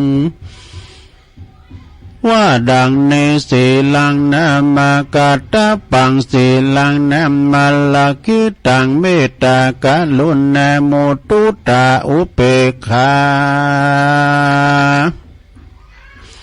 นามากาตาปันติภิกขเวดุลาภิกขุทั้งหลายปุญญังนามาชื่ออันว่าบุญต่างหลา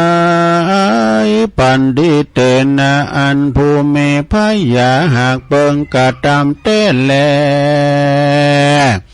สีลังอันว่าสินนี้ภูเมพยาเปิงรักษาหือมันกุงเต้แลอันว่าเมตตา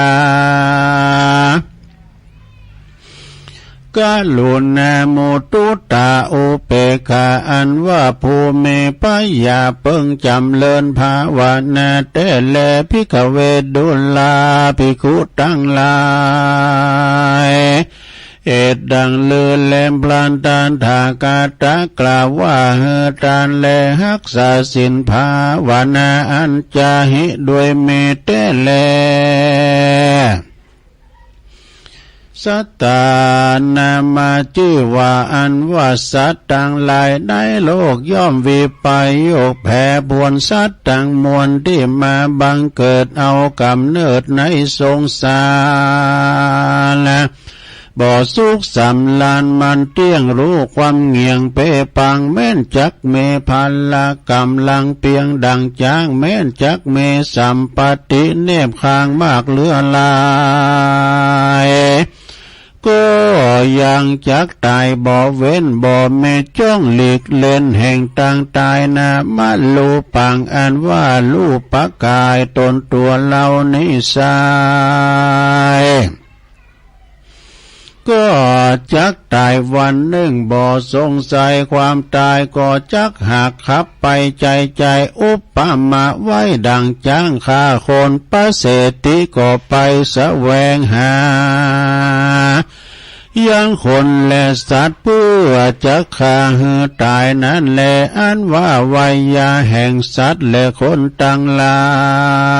ย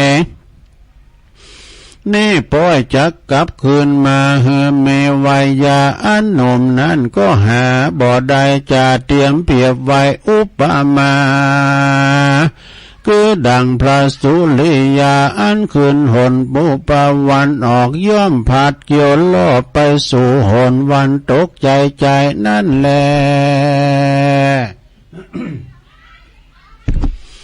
ประการหนึ่งอันว่าอายุแห่งสัตว์ต่างหลายนี้หาพระมารบ่ได้พ้องก็มีอายุสั้นพ้องก็ยืนยา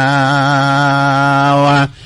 หลังคราวก็ได้4 ปี5 ปี6 ปี7 ปีป้อยตายไปก็มีพ้องก็เป็นดังฟ้าแมบยามเดียวก็มีแลความตายก็บ่มีภัยอาจห้ามได้แม้นองค์พระเงาไตรสัพพัญญูตนเป็นคู่มังกิเลสตั้งพระปัจเจกะและอรหันตามิเตจาลิทธิอนุภาพยิ่งกว่าอินทรพรหมยมมาลาดราจาก็ยังดับขันธานิพพานเมียนจาดบ่อาจหลีกเยื่องใดซึ่งความตายแม้นเป็นเต้าพระยามหากษัตริย์สะข้วยเศรษฐีมี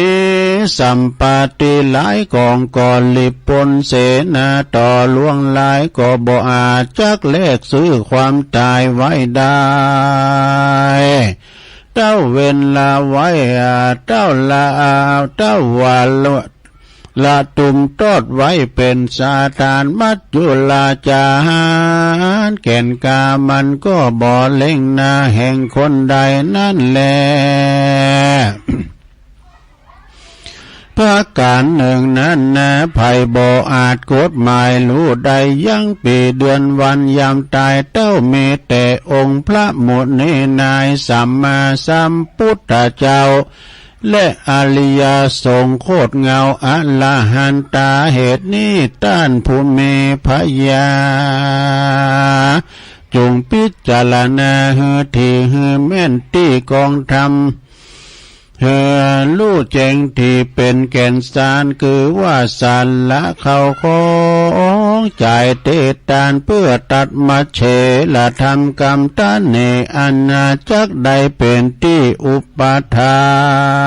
นเป็นป่าไทยยังคือเขาห่อเป็นสเบียงต่อตั้งไปคงควายหาพัดใจตั้งสี่เหือแม่นที่กองทามนะอย่าโลภอำนำมาจุกใจอย่าฆ่าสัตว์ตัดชีวิตง่ายเมื่อตูนตาลตกแต่งเฮือดีงามป่านนี้ตามจารีตกองธรรมนั่นเตอ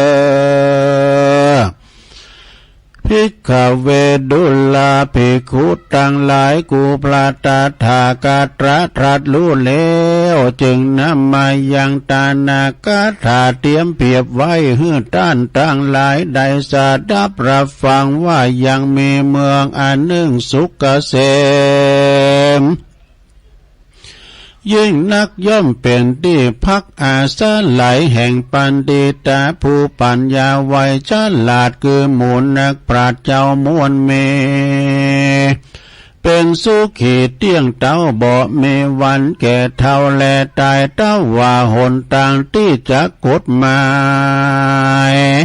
ไปสู่เป็นที่สัตว์ลายอยู่อาศัยไหลเป็นตนว่าลาชสีมาในเสือโครงและเสือเหลืองทรงครางกายล่อเลือดจางลายและผีป่าเนื้อลายล่าตามต่างแม่นปุกกาละผูได้มาใครไปเหือรอดเหือเมปัญญาลู่รอบมันกุงอยู่กับตนอันหนึ่งเป็นหนทางไกลไปยากเตียนย่อมมาเมเขาของมากหลายปาการอันจักเป็นสเบียงต่างไว้ไปนาจะจึงจักพ้นป่ายืดยาวไกลนั้นแลอันว่าเขาของเงินคำนางอันว่าเขาของเงินคำใส่ที่กูปลาตาถากาตะกล่าวว่าเอาไปนั่นบ่ใจเขาของแต่คือหากมาได้อานิสงส์ส่วนบุญตานันจ่อพระก่อไปโดยศีลธรรมและภาวนา กรรมและเอาแก้วทั้งสาม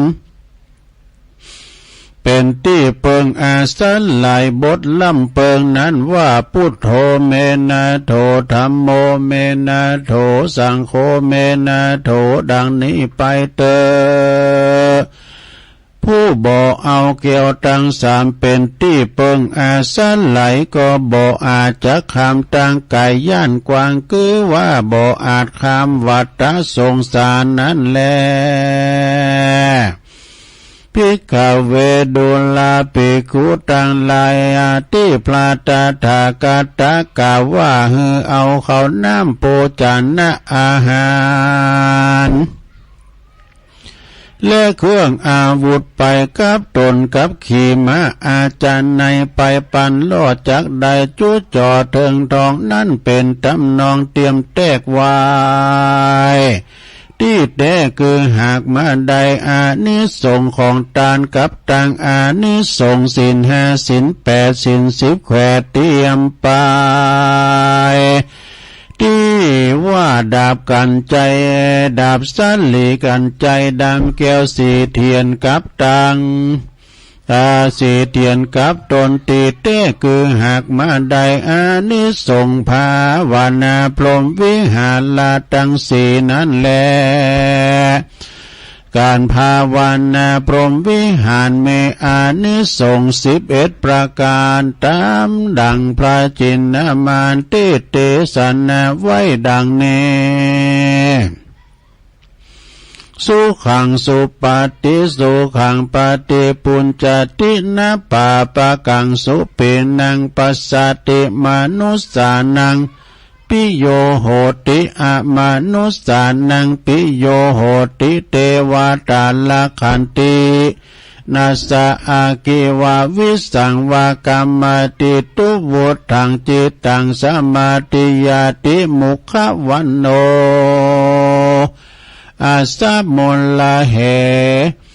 กาลังกาโลติอุตตาลิงอุปาติวิจันโตพรหมาโลกุปโกโหติอัตตกาถาอานิสงส์จิจาคายว่าปุกกาละผู้หนึ่งผู้ใดเอาเมตตาเป็นที่เปิงจำเลินทำจุคืนวันบ่ขาดยำลับก็หากเป็นสุขเหลือหลายตื่นขึ้นมาก็สบายจมจื้นบ่ฟันหันหลายเหือตื่นตกใจแม้นไปที่ตังใดก็มีผู้ห่มรักใครพงผีวิสาทน้อยใหญ่ปิยาแปงเทวดาเตรียมแฝงวงเวทเฝ้าไฟยาพิษและหอกดาบนั้นแล้วบ่คาหือตายจิตใจมุ่งหมายเป็นสมาธิได้เลี้ยวด่วนใบหน้างามแหลบล้วนผ่องผิวใสสติก็บ่ลงไหลเมื่อกาตามกาละมรณาการว่าสมปันยังบ่อาจถึงมากาพลผลย่อมมีจันทร์พรหมเป็นที่ไปบังเกิดอันนี้เป็นอานิสงส์ลำเลิศแห่งเมตตาเอกาตาสารวม11ข้อกล่าวด้วยเป็นอันย่อพอเป็นที่จะเข้าใจความก็มีโดยประการดังกล่าวมานี้แหละนานิปปานาสุตังนิธิตังขิยาสังวันนาวิเศษจะหงเหตุธรรมนิพพานสูตรก็บังกรมโสมเรศเดชเลวเต่านี้ก่อนแลสาธุสาธุสาธุจบไปแล้วลงเอ้ยพระธรรมเทศนามรดกธรรมปืนเมืองเป็นธรรมนิพพานสูตรศรัทธาสังฆะเอานี่เอาอุทิศบุญกุศลแผ่ภายยายบุญไปหาพ่อแม่พี่น้องเผ่าปั้นวงศาของเฮาที่หลงลับดับขันไปสู่ปะละโลกไปหน้าได้เตดน้ำเตดทำไปเป็นเจ้าภาพกันตึงลงตึงหลายเดี๋ยวตุลุงจะปันโจกอวยใจปันป้อนเนาะศรัทธาหันเป็นมาตานกู้เข่าโฮงกันหนักล่ำวันนี้นะอาจจะมีหนักก็มีปีใหม่กำหนึ่งกาเข้าวัดสากำหนึ่งกาเดิน12ปิงกำหนึ่งกาออกวัดสากำหนึ่งกาเดิน4ปิงกำหนึ่งอันหมู่นี้เปิ้นมากันนะเปิ้นมาตานกู้เข่าก้นน้ำกันก็เป็นนันวัฒนธรรมที่ดีเนาะศรัทธาญาโยมเฮาได้กินได้ทานหาญาติกาวงศาปินปอปินแม่ปอเฮาแม่เฮาเปิ้นสร้างสมบัติไว้เป็นมรดกตกทอดไหนาปาตั้งเฮาก็สืบต่อกันมาเป็นไหเป็นโสนนะเป็นคามมาเขตบ้านจองหอเฮิรนเฮาเป็นมรดกตกทอดคือเฮาได้สืบทอดนาอันใจยาภักคุณของเฮาเนาะก็ขอเฮานั้นรักษามรดกตกทอดของพ่อของแม่ไว้นะบางคนเนี่ยเวลาพ่อแม่อยู่นี่ก็รักษาไว้ดีพ่อแม่ลุ่มหายแต่จะก็ขายกันไปนะขอพิดีเสียได้เนาะแต่มันก็จำปิดนะสักเดิมมันจะว่าจะขายไปเลยมันก็จำปินอยู่นะแต่ก็จักนำถึงร่างกายนะก็ขายบอก เอาปอนนี่ก่อนเนาะปอนปีใหม่เอวังโหตุดีและอาจารย์ในวันนี้ก็หากว่าเป็นวันดีสลีสุปมังกาลากาตาอันประเสริฐล้ำเลิศยิ่งกว่าวันและยามตาหลายได้วันละดิถีขึ้นปีใหม่วันนี้ก็เป็นปีใหม่แก้วพยาวันก็มาจุดจอดลาลอดเถิงเติ้งหมู่เฮาเจ้าขาดตั้งหลายบัดนี้ก็ไม่มีมูลศรัทธาตั้งหลายได้ปาการฉลองโคงควายตกแต่งแปลงพร้อมน้อมนายยังบรรทุบูผาลาจาดวงดอกขอตอกดอกไม้พร้อมกับดอกไม้ลามเตียนเขาน้ำโปจันนะอาหารตั้งหลายหมากมนฝูงนี่มาเป็นตานพร้อมกับธรรมเทศนาเทศนานิปานสูตรเป็นตานตานเขาน้ำโปจันนะอาหารไปหายังเหล่าญาติกาวงศาปินปอปินแม่ญาติกาวงศาดีลมหายแต่จากไปแม่นว่าจิตตาดวงวิญญาณเขาเจ้าทั้งหลายได้วางจิตใจอาลุมอาลัยไปบ่จางได้ไปตกตองวางอยู่ในระหว่างประตูจตุละอาบายกับกายไปเกิดเป็นผีและเพศทุกขเวทนาอ่อนก็บ่ได้อาบอยากก็บ่ได้กินอย่างใดเฮก็ดีก็ขอกุศลบุญญาลาสีอันนี้จงได้ไปหอเติงตันให้เขาเจ้าทั้งหลายได้กินได้บริโภคเป็นข้าวติบน้ำตีปุ่นเสียจากตียากพลักเสียจากตีตุกให้ได้เสวยความสุขในสัมปรายภพในวันละโอกาสปีใหม่ปีนี้ก็ขออำนวยอวยโจกให้กับศรัทธาต่างหลายจงมีสุขภาพปรนามัยสมบูรณ์แข็งแรงมีความสุขกายสบายใจปุ่นจากภัยไกลจากเวรมุ่งมาปรารถนาสิ่งหนึ่งสิ่งใดสมดังความมุ่งมาปรารถนาจุยังจุประการนั่นจุงจะมีเตียงแต่ดีลีอิจิตังปฏิตังตุมหังคิปะเมวัสเมจตุสเปปุเรนตุสังกปาจันโทปนารโสยถามณีโจติรโสยถาสัพพิติโยวิวัจจันตุสัพพะโลกวินาศตุมาเตภวัตวันตรายโยสุขีติขายุโกภวะอภิวาตานาสีลิสานิจังวุตาปัจจายโนจัตตาโลธรรมาวัตันติอายุวันโนสุขังปะลางสาธุ จบลงไปลงพันป้อละนะอยู่ดีมีสุขเด้ออยู่ดีมีสุขตุลุงก็เตดนำเตดทำปันศีลปันปอนไปพินตีเรียบร้อยศรัทธาญาโยมเฮานะตลอดปีใหม่นี้อยู่ดีมีสุขกันเนาะถ้าได้ยินเสียงละอ่อนเดือดอยู่ก้าลงเขาลิ่นน้ำปีใหม่กันนะโอ้เป็นว่าพระปีเล่งก็ลิ่นด้วยกันด้วยเนี่ยปึ้งอันน้อยมันหัวโกรถมาตำได้เพราะว่าตัวรถขึ้นมาอีกเต็มปียังนะปลอดภัยเพราะว่าพระปีเล่งมันมีหันละตัวเจ้าปีเล่งก็มีพระปีเล่งก็มีเขาโมนเขางานกันอาจจะไม่ห้อมก่อนเลยนี่ก่อนเมื่อคืนมาดำบุญนั่นแหละเด้อ ไม่ได้คืนมาบุญวันนี้ก็เป็นวันที่15แล้วศรัทธาญาโยมกึ่งห้างบังเดินไปแล้วเดินเมษานี่นะเฮาก็มาจะร้องปีใหม่กันเปิ้นก็จะเจ้านี่ได้ยินปอหลวงเปิ้นประกาศว่าอันเปิ้นก็เกิดหลดเหมือนกันนะ7 วันอันตรายเปิ้นเกิดในบ้านพี่วะนะเกิดในหมู่บ้านเฮาพี่นะกันว่าเปิ้นว่าไผเมาเหล้าก็รับเพนะมันต้องไปแอวสอดนะกันว่าเฮาไปแล้วไปขับรถไปอุบัติเหตุก้ามยังใกล้นะโอ้ได้ขึ้นโรงขึ้นศาลก็ว่านี่แอมก้ามนี่นะซะนะก็ใจความระมัดระวังแอมเหมือนนำ 2-3 วันมันก็แล้วไปแล้วเนาะวันนี้เป็นวันพยาวันผู้ขอวันปากปีกินแกงนูนกันวันที่16 17ก็วันปากเดินเนี่ยก็รออดใจรอให้มันแล้วไปเป็นอย่างเนาะนอกจากการเหือทรัพย์สินเงินทองแล้วทำการทานก็มีหลายวิธีนี่อันนี้เป็นข้อคิดเนี่ยเป็นว่าการทำการทำบุญถวายตั้งก็มีหลายวิธีทุกคนบ่ว่าจะมีฐานะอย่างใดก็สามารถ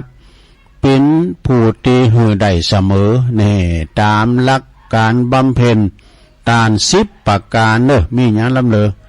บำเพ็ญทาน10 ประการนี่มีอย่างหนึ่ง เฮือต้านโดยทรัพย์สินเงินทองเนี่ยก็เฮามีเขาของเงินทองสัมปติกดต้านไปกดต้านปัจจัยเงินทองปัจจัยทั้ง4น่ะเรียกว่าก็คือปัจจัยเงินทองโอ้เพิ่นเก็บกันเตียนเฮาก็ใส่ไปเฮ็ดซาวเฮียนะเฮาก็คือต้านละ เรียกว่าเฮือต้านโดยทรัพย์สินเงินทองเนี่ยข้อที่1นะเขาของเงินทองสมบัติภาษาฐานสัมปติต่างๆเฮาก็ต้านไป2เฮือต้านโดยสายตามีเมตตาบาปานีเฮาก็มีเมตตาปานีในจิตในใจเฮือต้านโดยสายตาก็คือพอโดยเมตตานั่นไม่ใช่ว่าตาโมขอใส่น้ำใจ3เฮือต้านโดยใบหน้าที่ยิ้มแย้มแจ่มใสเนี่ยฮกยอมเจ้านะสดาเนาะยอสุดท้ายก็ยอยิ้มแย้มแจ่มใสนี่เอาอยู่ไหนมีความสุขกันรอยยิ้มอย่างมีความสุขนะมันหมดอกหมดใจไผก็เข้าใกล้แสดงว่าเฮามีอารมณ์ดีนะเนาะกันหนาคึกมึกว่าเนี่ยไผมันเข้าใกล้ข้อที่4นะลงเด้อเฮือต้านโดยวาจาที่ไพเราะน่าฟังนี่พระอุจาโมนจาหวานเนี่ยไปก็ใครฟังกันนะซะนะโดยปิยวาจา5เฮือต้านโดยแรงงานคือช่วยเหลือผู้อื่นเนี่ยก็คือช่วยกันขนขวายเรียกว่าไวยาวัจจะไม่ขนขวายช่วยกันช่วยบาช่วยแหงเฮือต้านโดยการอนุโลมการอนุโมทนายินดีเมื่อผู้อื่นได้ดีทำดีแล้ว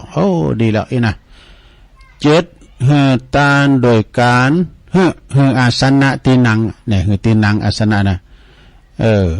ครูบาอาจารย์ไปมาเราเฮาขยับไปคือเพิ่นนั่งเฮ็ดนะก็คือต้านที่นั่งอาสนะ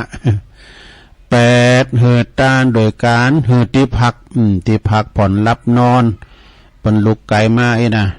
9เฮือต้านโดยการอภัยเนี่ยอภัยคือมาเนะนะ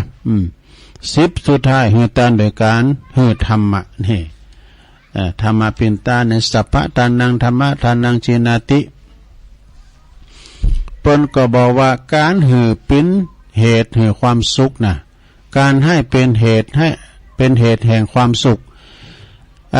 การเสียสละแบ่งปัน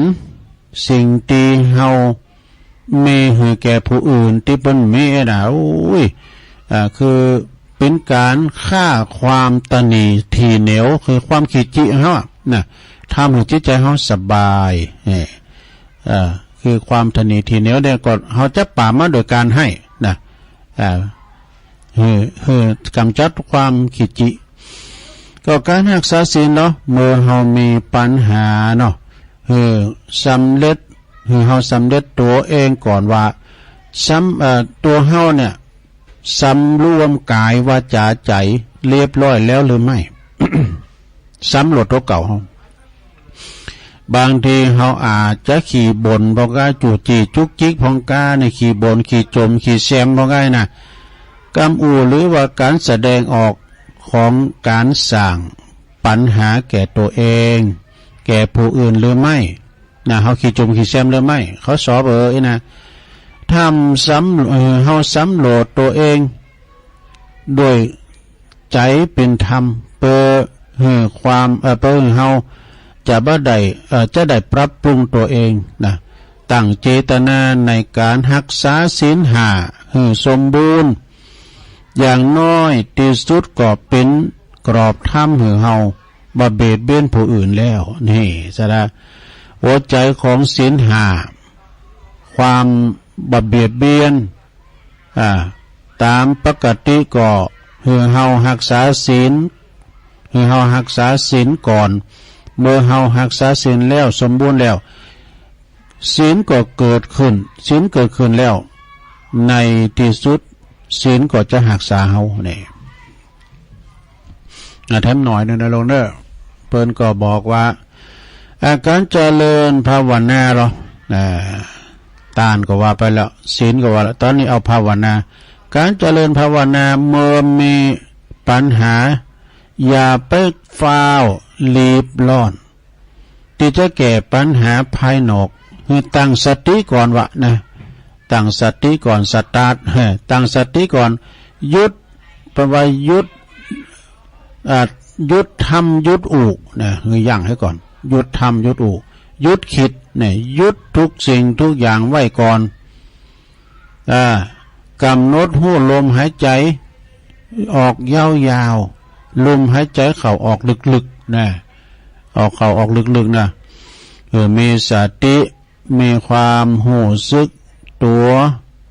กับลมหายใจเข้าออกลมหายใจเข้าออกติดต่อกันต่อเนื่องกันเข้ามีสมาธิตั้งมั่นกับลมหายใจเนี่ยปล่อยวางนะปล่อยวางความหูสึกตีบอดีปล่อยวางจิตใจตีให้มันวางจากอดีตวางจากอนาคตวางจากความบ่สบายกายบ่สบายใจเหลือแต่จิตตีมีความหูสึกตัวแปลว่าโอปัญญิโกน้อมเข้ามาหาธรรมชาติของเฮาของธรรมชาติของจิตนะของจิตตีเป็นพระภักษรบริสุทธิ์ผ่องใสเมื่อจิตเฮาสงบแล้วเนาะจิตเฮาสงบเบาสบายแล้วก็ค่อยๆกึดแก้ไขปัญหาโดยสติปัญญาเด้อโดยสติปัญญาเมื่อจิตใจเฮาดีสบายใจแล้วทุกสิ่งทุกอย่างเด้อสดาทุกสิ่งทุกอย่างมันก็จะค่อยๆดีขึ้นเพราะว่าจะมีวิกฤตนะวิกฤตหรือว่าเหตุการณ์ใดๆที่เกิดขึ้นกับเฮาสิ่งสำคัญที่สุดในชีวิตคือรักษาใจเนี่ยรักษาใจของเฮาให้ดีเพราะใจเนี่ยเป็นประธานใจเป็นใหญ่ใจเนี่ยเป็นหัวหน้าเมื่อเฮาใจดีก็จะคิดดีอู่ดีทำดีทุกสิ่งทุกอย่างก็จะดีขึ้นได้ตามเหตุปัจจัยจบลงไปซะละอันนี้เอามาเสนอในศรัทธาได้ฟังกันเนาะตอนนี้ก็ศรัทธาก็มากันเลยเปิ่นไปทางปุ้นไปตีหลวงพ่อผลท่านเด้อพี่น้องใต้ก็มากันเนี่ยติมล้ำรถนะนี่คณะสงฆ์กับศรัทธาน่ะโดโอ้เปิ่นมาเอาน้อยมันนี่ก็โคตรน้ำบ่ดื้อๆนี่เจ้าเต๋อบอกว่าเขาแคบไปกว่านี้ก็มากันเลยเนาะศรัทธาญาโยมวันนี้ก็เป็นวันพยาวันศรัทธาญาโยมทั้งหลายเอาหันเปิ่นมาทำบุญกันก็ดีอกดีใจมาปักจอปักตุงปักเตนวันที่16ก็เปิ่นจิตเตนกันเนาะจิตเตนกันแล้วก็ได้ยินสถานีวิทยุเก่า6นี่วันพุธนี่เป็นวันที่16นี่อาจารย์ท่านพระมหาวิษณุจารุธรรมโมเนี่ยเพิ่นจะประกวดปันป้อนนี่ดู ประกวดปันป้อนโวหารปันป้อนปีใหม่ป้อนหน่อยป้อนนั้นพระภิกษุสามเณรก็ได้อีดูเพื่อจะปันป้อนกันปันป้อนประกวดก็ไปฟังบ่เด้อศรัทธาเด้อปันป้อนนี่ก็ดีนักแลศรัทธาเวลาว่าเฮาปันป้อนจะไปปันป้อนข้าวแห้งเด้อมีหันลายตุลุงไปช่วยงานบ่เด้อกะปานนั้นตุลุงตุปอปันป้อนยาวเปิ้นมากำลังจ่าได้กำนึงแล้วเปิ้นมาปันป้อนป้อนนั่นป้อนกันเกณฑ์ว่าปันป้อนนี่บ่ทานี่ก็ได้บ่ตัววานอินวันพรมบ่ล่ะปานปันป้อนข้าวแห้งด้วยแน่เนาะบ่ตัวเอากันมาเฝ้ากับบ่ผอมควายได้พรแกงนี่ก็ปันป้อนปันศีลปันป้อนกันไปก็ศรัทธาญาติโยมเนาะวันพุธนี่ก็บางตีบางแห่งเพิ่นก็จะแปลงใจบ้านกันเนี่ยแปลงใจบ้านคือว่าเพิ่นจะไปทำพิธีตีใจบ้านหรือว่าศาลาอเนกประสงค์กันแฮมไหมนะเพื่อว่าจะได้ไปศาลาสันหลงไปวันพุธนี้ตีดอยน้อยนี่เพิ่นก็จะไปที่พวกกลางใจบ้านทางอบต.เพิ่นก็สนับสนุนงบประมาณมาเสียจากการเตะน้ำเตะธรรมเสร็จจากพิธีทรงแล้วตอนบ่าย4 โมงนี่นะเสร็จจากพิธีทรงแล้วก็เปิ้นก็จะมีรถเก่ารถน้ำดำโหผู้สูงวัยนะผู้สวตั้งแต่70 ปีขึ้นไป เปิ้นก็จะได้ขอศีลขอพรทำกิจกรรมกันเนี่ยเนาะเนี่ยวัฒนธรรมที่ดีที่งามเนาะสะดาเนาะเกมปันป้อนมาพองเนื้อสะดาสปิติโยได้เนี่ยอย่างน้อยก็เอาสปิติโยวะละเนาะกำได้ยังเหลือแกก็ แต่สปิติโยนะแล้วก็บางทีบางแห่งเปิ้นก็มีแถววันที่17ก็เป็นวันเปิ้นตานเข้าลูกเคาะก้าไอ้นี่เปิ้นก็จะทำบุญแล้วขึ้นมาแถมขนาดเนี่ยนั่นตัวปีบอลก็น่ะโตตุยๆหน่อยมันนั่น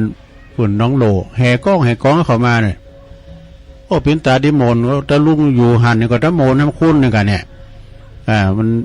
จะได้ต้อนรับครูบาอาจารย์โอ้วัฒนธรรมที่ดีแต่ศรัทธาที่เปิ้นปัดปั่นกันมาซะเก่าดำโหก็การบวชครั้งนี้ก็มีอยู่43เนาะตัวเจ้า3ตุนสามเณร40ตุนที่บวชกันอยู่ดีนี่นะเปิ้นบวชเดินนี่ก็นะลงเด้อบวชอาจจะไปซื้อกัน1พฤษภาคมบ่เนาะโดบวชตั้งแต่วันที่1เมษายนมานี่ คือได้รับความอนุเคราะห์จากท่านพระอาจารย์หมอเปิ้นได้มาทำหน้าที่เป็นนั่นผู้ที่บวชหาจัดหามาทุกอย่างตั้งแต่อัฐบริขารบาทก็เป็นบาทคุ้มเข่าก็บ่ว่าจะเป็นตั้งงานผ่านเลิงก็เนี่ยผ้าไหมทั้งผ้าดีๆทั้งหมดเด้อ เปิ้นก็ยังสงขอไปตีตำบุญอื่นด้วยเอาไปเปิ้นได้โบสถ์กันต่อแถมบุญตำบุญยางคำตำบุญสันติสุขแถมอีกนะก็ได้รับความอนุเคราะห์จากเปิ้นเปิดเป็นองค์พุทธยากร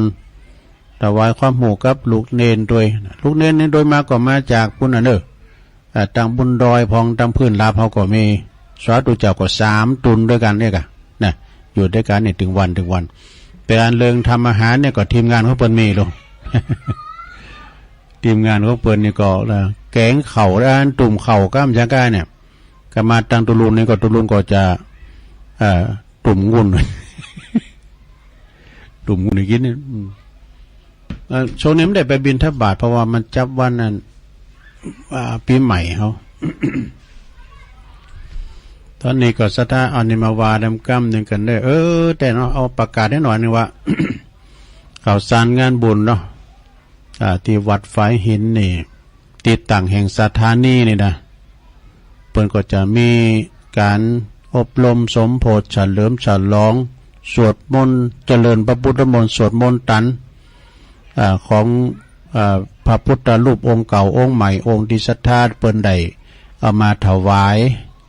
ในวันที่20เนี่ยเวลาก็พุทธ18 นาฬิกาพุทธเนาะศรัทธาเนาะตอนแรงคำสวดมนต์ตันเด้อในงานสวดมนต์ตันอบรมสมโภชเสกซ่อมย่อมยศเสร็จจากสวดมนต์ตันแล้วก็จะมีการ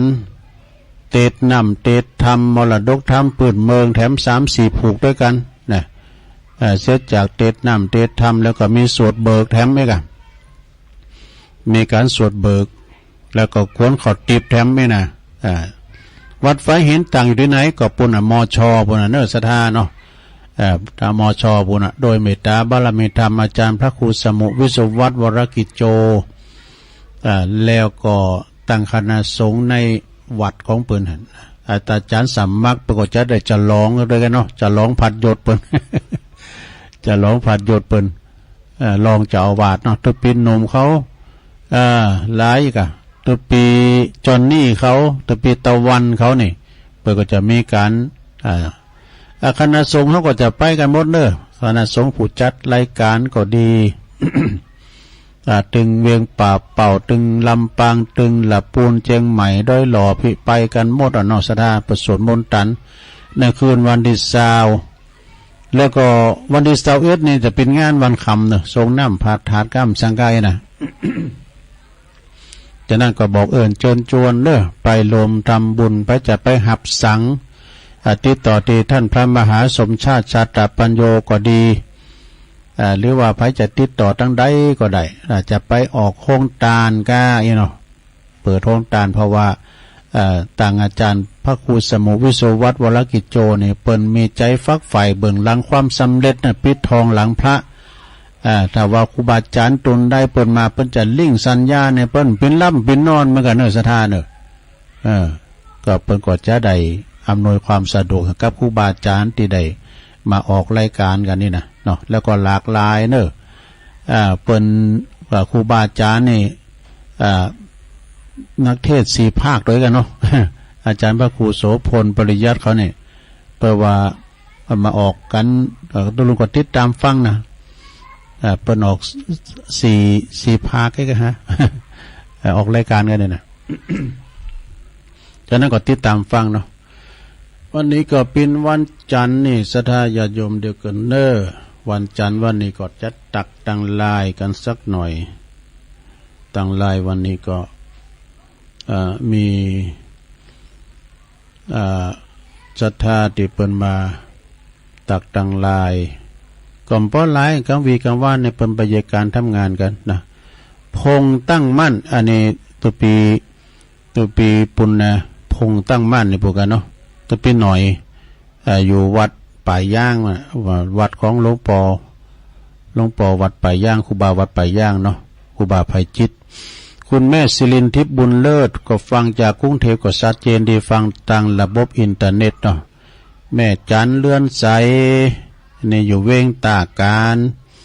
สันป่าตองฟังอยู่แม่ครูเกษณีก็ฟังอยู่กลุ่มขึ้นสีขาว145แล้วก็อันนี้โยมยุพินหอมมาลาเป็นน้อยฟังจากแม่โยกจากวัดฝายหินก็ชัดเจนดีนี่อันนี้ก็ป้อมไม่หลายก่อนนะซะนะสำหรับเปิ้นตักกันตั้งลายมาในวันพุกเจ้าก็ติดตามฟังดำเนอขาดเป็นหลายเจ้าเหมือนกันนะอาจารย์ท่านพระสมุพงศกรแต่จะเน็ตเปิดแต่บดีกะก็ตรงขาดติดตามถ้าว่าเป็นวันอังคารตอนเจ้าแล้วก็ตั้งแต่ที่3ก็ฟังท่านพระอาจารย์พระสมุพงศกรนะธรรมทีโปผู้ช่วยเจ้าอาวาสหรือว่ารองเจ้าอาวาสกันเนาะวัดบอนฤาษีเปิ้นจะบอกรายการที่3เนาะต่อจากนั้นก็ในเวลาเดียวกันเนี่ยที่ตุลุงจัดเนี่ยนะฟังพระอาจารย์เน้นหลักปัญโยนันเนาะเพื่อก็จะมาเข้ารายการในรายการธรรมะเพื่อทำธรรมะจะได้เตดนำเตดธรรมบงกาอย่างได้ก้ายก็จะได้ฟังกันนะถ้าเป็นมาจัดที่วัดปากตั้งเจริญเสียงจะดีหน่อยแต่ถ้าว่าเป็นจัดที่เพิ่นก็เสียงดีมาแล้วก่อนนี่เพราะใครเน็ตเดี๋ยวนี้เพิ่นจัดออนไลน์ก็จัดเน็ตเหมือนกันนะเสียงป้อยจะดีวันนั้นก็ฟังติดตามฟังเพิ่นเหมือนกันนะตอนนี้ไปเอาแล้วเนาะศรัทธาญาติโยมตุลุงก็มีกำอู่แล้วนี่อู่ไปก็อู่เรื่องเก่าแล้วนี่ก็จะลองเช็คคืนเช็คสายจะลองเปิดสายวางสายศรัทธาได้โทรเข้ามาเนาะ0899556506ลองเช็คคืนเช็คสายกันเข้ามาเจริญปอนไม่ใช่เจ้าอันนี้ต้องได้ไหมแม่น้อยบ้านตะโทกแม่ฟังอยู่นะแม่น้อยเนาะจ้าคนจะโทกแล้วเดี๋ยวนี้หายไปแล้วนี่จ้าบ่ฟ้าบ่ห้องบ่แล้วห้องแค่จะมืดลงกันแล้วลำปางนะตกมาก็ยินใจยินดีนะแม่เนจ้าไม่เป็นกำลังใจให้ท่านเนสาธุเจริญปอนเจ้าสาธุท่านนานยมฟังอยู่เนแม่จันสีเนาะแม่จันสีสุขาเอาเรื่องท่านเลยเหมือนกันนะตอนนี้ก็อากะแต่ว่ามันซึมมีฝนมีลมกันนะหลังคาหญ้าอัน